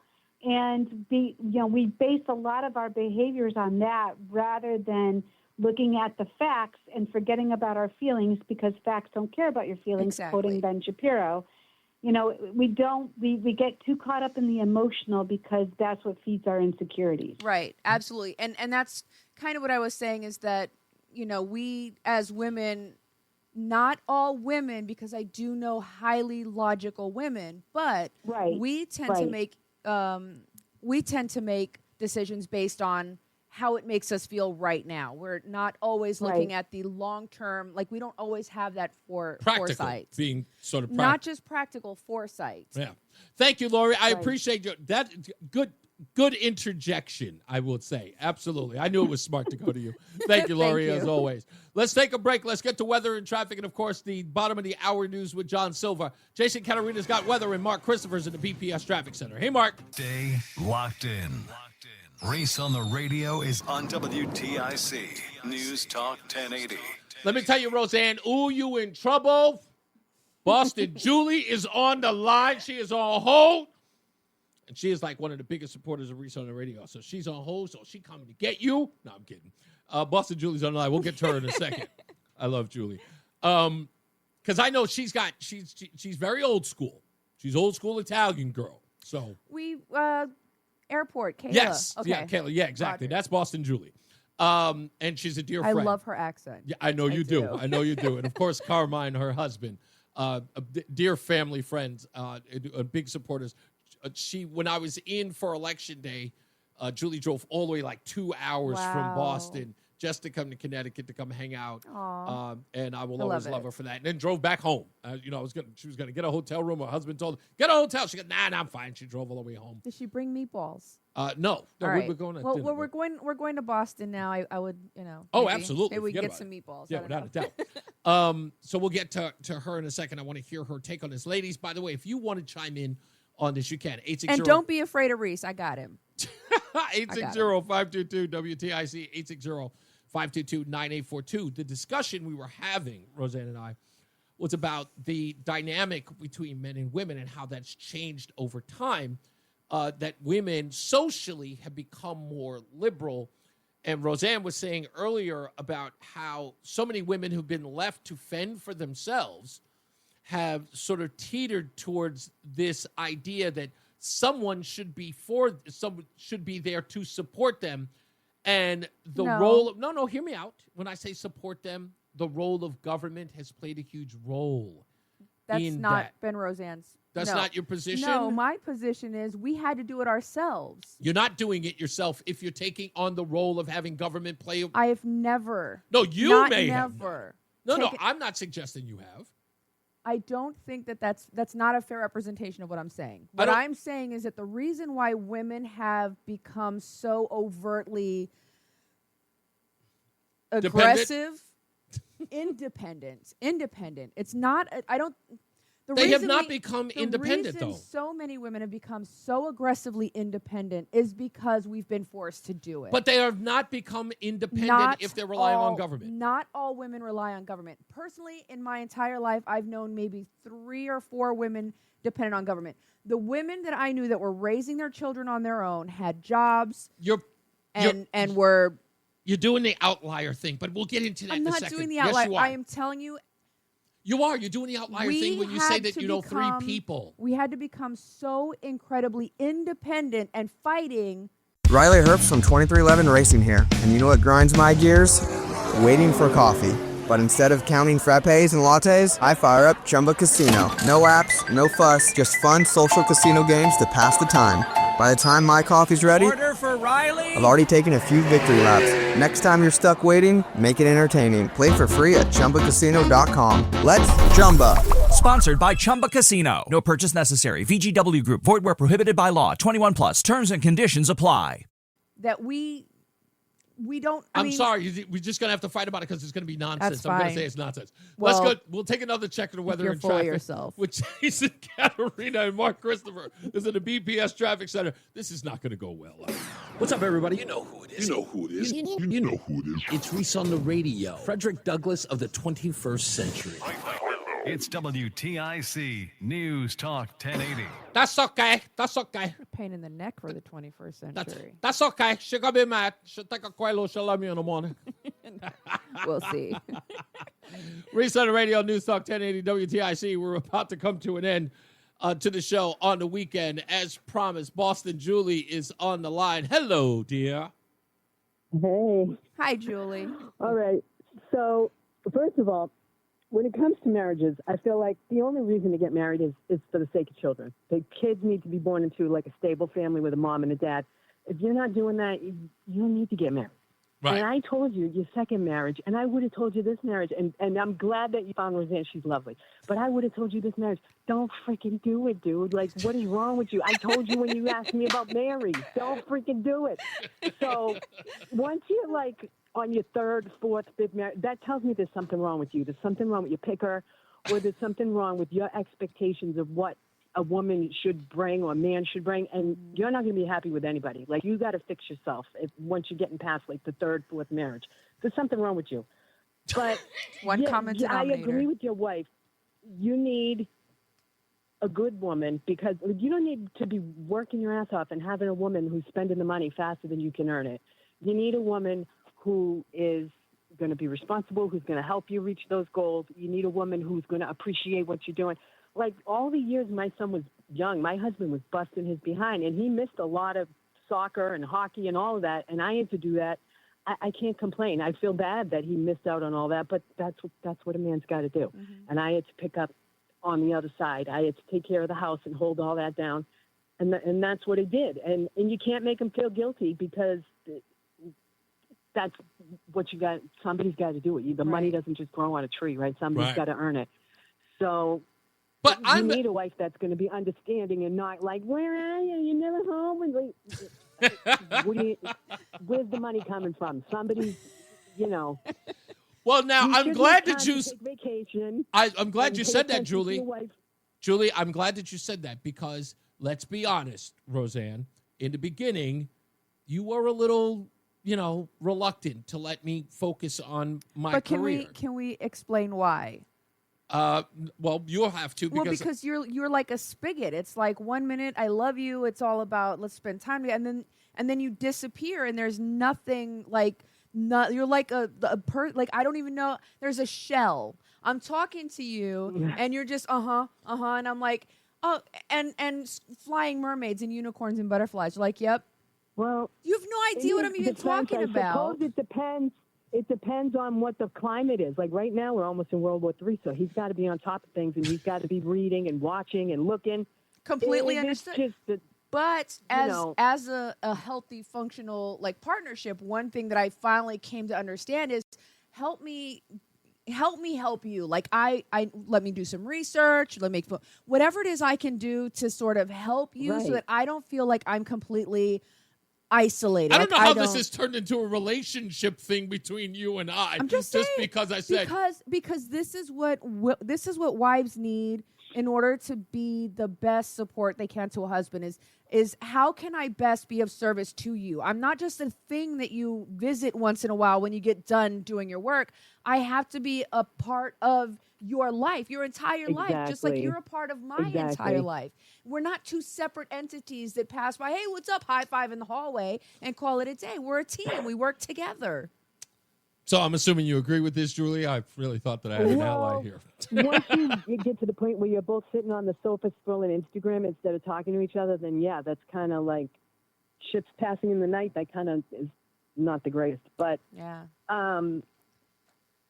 you just need a wife who's understanding, and you need a husband who is understanding as well, knows that sometimes, the wife needs attention. Like I said, you got to take a vacation or the anniversary, the birthday.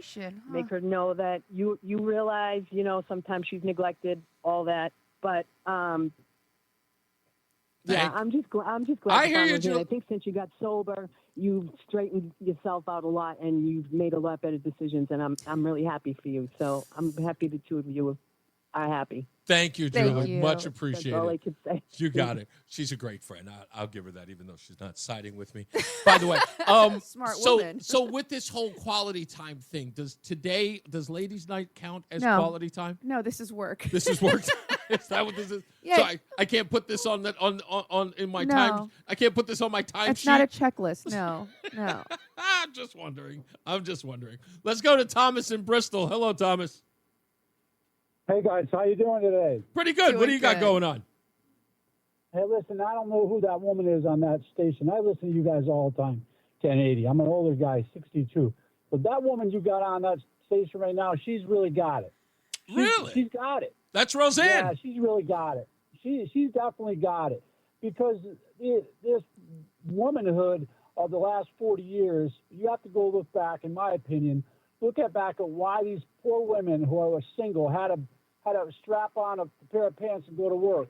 Yeah. And a lot of them relied on the government because you have 3 chitlins running around. They got to go to school and they got to pay bills. But most of them, I think, at least 50%. Yeah, you think she's talking about outliers? I don't think so. And to have that opinion about women to support their guy like she's describing, I wish I had a woman like that. I wish I had a woman like that. I'd be a lot farther in life, and I'm doing pretty good. But I wish I had a woman like that woman on there you have right now. Really? I'm not kidding. They're agreeing with you. Well, you know what, Thomas? Hey, when you're wrong, you're wrong. I appreciate it. I will take the consensus. It looks like I'm actually going to have to take a pass. I'm going to have to take a back seat on this one. Thank you, buddy. I appreciate you. No, go ahead. I'm sorry. Okay, yeah, so I see your points, though, and your points are legit. the white male, and all males, they've been castrated over the last 40 years. Yeah. And it's because of our society, but not because of the woman, right? It's because of our government making subservient to their money, and so they can just get by and raise kids. There you go. Yeah. And if they held freaking parents, their fathers, accountable to having children, then I think the fathers that really wanted to be fathers, the dads, yeah, they would have found we'd be living in a different society. But I take my hat off to that woman that's on your show right now. Because well, that's Rozan, my wife, Thomas. If you're just meeting her, that's Rozan you're talking to. Hello. Thank you, man. You're lucky because I would steal her from you. If I could. I don't know if you can afford me. Kind of expensive. Yeah, probably not. Yeah, no. Thank you, buddy. Much appreciated. Listen. I get that. I guess two people can be right in this debate. Fair enough. Sure, but I'm more right. I guess you get to be. Again, the demonizing of men, I do believe plays a huge role. I don't think, if I did say that I was blaming women for that, I was talking about the movement. That's kind of how it itself. came across. Yeah, maybe. No, that's fair. I think, it's important to understand, too, where I'm coming from, right? For those that don't know, I was a liberal until they tried to shoot Donald Trump in the head. I was a liberal Democrat until that moment, right? I was a very liberal, strong, independent black woman before you walked into my life. The moment you walked into my life, and I'll never forget when you told me that you wanted me to quit doing my job. I was driving Lyft and Uber, and we had your boys in the back seat, and it was an argument. Yeah. I am not quitting my job. I take care of myself. It's just been me and my son, blah, blah, blah. Like, I was adamant. I'm going to continue to take care of myself. I love you. I appreciate what you want to do for me, but I will never depend on a man again. What I came to appreciate about you is that it takes a very specific type of man to lead a woman who was in my position. I have struggled my entire life through all forms of difficulty. I've never had a man protect me in my life. Never had a man protect me a day in my life. So when you walked into my world and decided you wanted to be my protector, I'm not going to cry because I feel it coming on. You decided you wanted to be my protector, my husband, my partner. It was hard for me to appreciate. It was hard for me to accept. But it's because of your consistency and the fact that you showed up every day and you did exactly what you said. I was able to step back and realize I don't have to be combative and angry. I don't have to fight for my position in this world anymore. It was a very hard situation to rectify or reconcile within myself that I no longer had to be that strong, independent woman. I could depend on someone else. And the sad thing is that a lot of women don't have a Reese in their life. A lot of women have to keep fighting, kissing frog after frog after frog, never finding their Reese. Riley Herbst from 2311 Racing here, and you know what grinds my gears? Waiting for coffee. But instead of counting frappes and lattes, I fire up Chumba Casino. No apps, no fuss, just fun social casino games to pass the time. By the time my coffee's ready, Order for Riley. I've already taken a few victory laps. Next time you're stuck waiting, make it entertaining. Play for free at ChumbaCasino.com. Let's Chumba. Sponsored by Chumba Casino. No purchase necessary. VGW Group. Void where prohibited by law. 21 plus. Terms and conditions apply. I've been incredibly blessed to have you in my life to the point where I'm now able to appreciate the value of everything that I struggled through, and I will never diminish what another woman is walking through in this world because I've been there. I give you that. That's one thing you've never lost sight of. Because, they always say that whole thing, like once something has changed in your life, like what do they say? Like if you win $1 million, you forget what it's like to be poor sort of deal. You've never lost it. You've never lost sight of where you come from. And thank you for saying those kind of things. I don't like you crying. You know how much I can't do. These are beautiful tears of joy. I know, but I can't operate you when you're crying. It's like it's like leaking. a fault. Yeah, it's like, what is she doing? Stop crying. Come on, I can't work this. So I'm a mess when you cry. So you know how that goes. All right, we'll take one more before we get out of here. Let's take Gio in Canton. How are you, sir? I'm good, Reese. How are you? I'm happy it's Friday. Thank you, man. Of course. No, I was really touched by Rozan's speech there. It makes me really want to Reese myself. I wanted to make a proposition because it sounds like you guys really deserve a day off together. Reese, as much as we have conflicting views, I will take over your radio station for the day. And we'll go from there. You got it, I'm joking, Gio. but I just wanted to call. Gio, thank you so much, man. And I know that you don't get to call in often, but it's always great to see your face, see your name on this list, man. You have a wonderful weekend. Stay out of trouble, okay? Yes, sir. You too. Thank you, Bye-bye. man. You got it. Gio's a young kid, man, who listens to the show as often as Wow. he can. And I like that. I like that there are some younger people out there. It sort of brings me back to the beginning of the show when I said, I believe the children are our future. Only if you teach them well in all of this. It's been an every Friday is an interesting Friday with I you. like arguing with you on air. And I like the fact that people have become accustomed to your presence. I told you this probably off the air, so I can say it here now. The one thing that I really celebrate about you in my own way is that I kind of feel like, damn, Reese, you can pick them. No, you're incredibly intelligent. Every day you wow me with how smart you are. Agree with you or not. That's why I thought the thing that attracted me to you when we got together.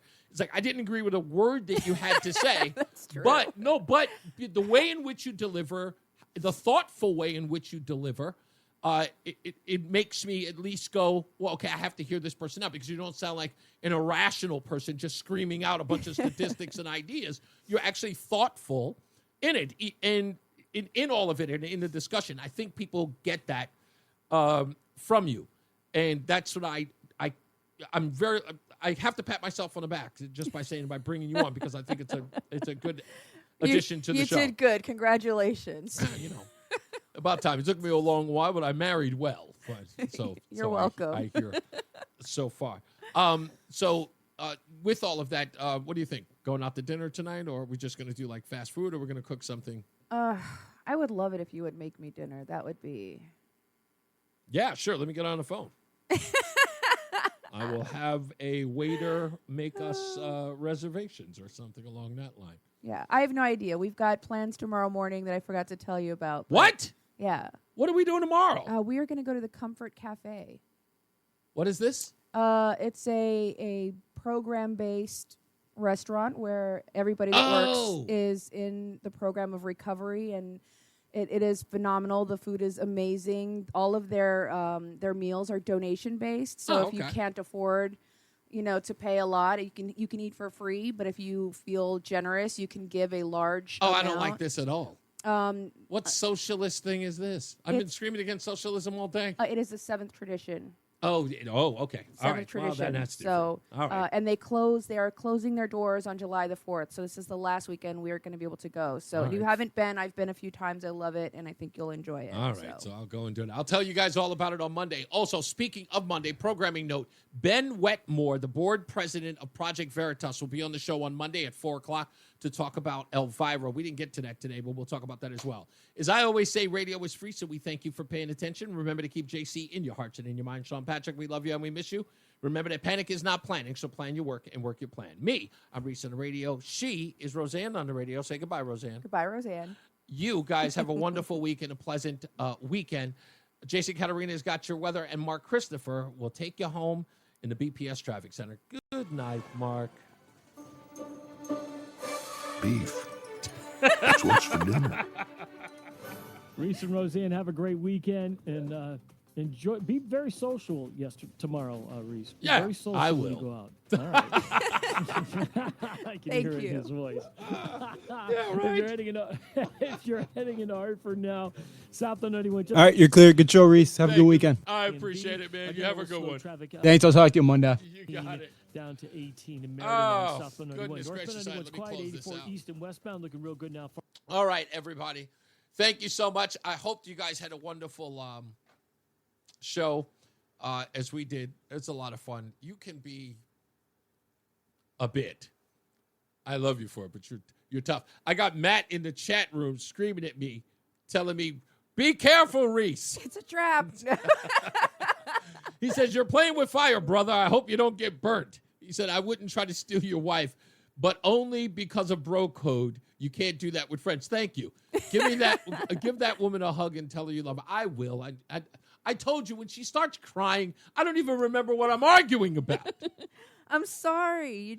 You touch my heart. You really, you have blessed my life in such an amazing way. I truly, you think that you got the better end of the deal. I think you are lying to everyone. I definitely get the better end. I definitely do. So. Thanks, honey. Yeah. You know I'm not good with this. I appreciate you. Look, guys, he has feelings. Yes, I do. Yes, I do. I have feelings. I have feelings. Sorry. All right. I love you guys. As always, have a wonderful weekend. Stay out of trouble. Be good to each other. And we will see you on Monday for Ben Wetmore of Project Veritas. That ought to be a good interview. All right. Talk to y'all soon. Don't make me cry.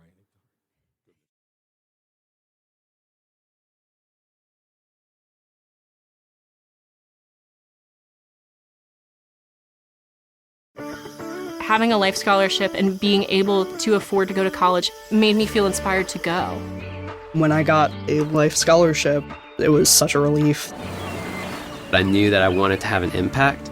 Having a life scholarship through the SC Education Lottery was huge. It gave me the opportunity to make that impact right here at home. The South Carolina Education Lottery. A better you, a better us, a better South Carolina. Visit sceducationlottery.com/betteryou.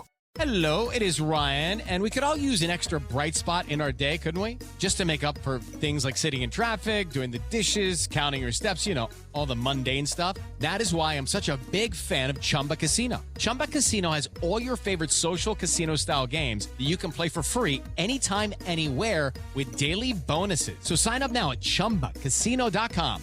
That's ChumbaCasino.com.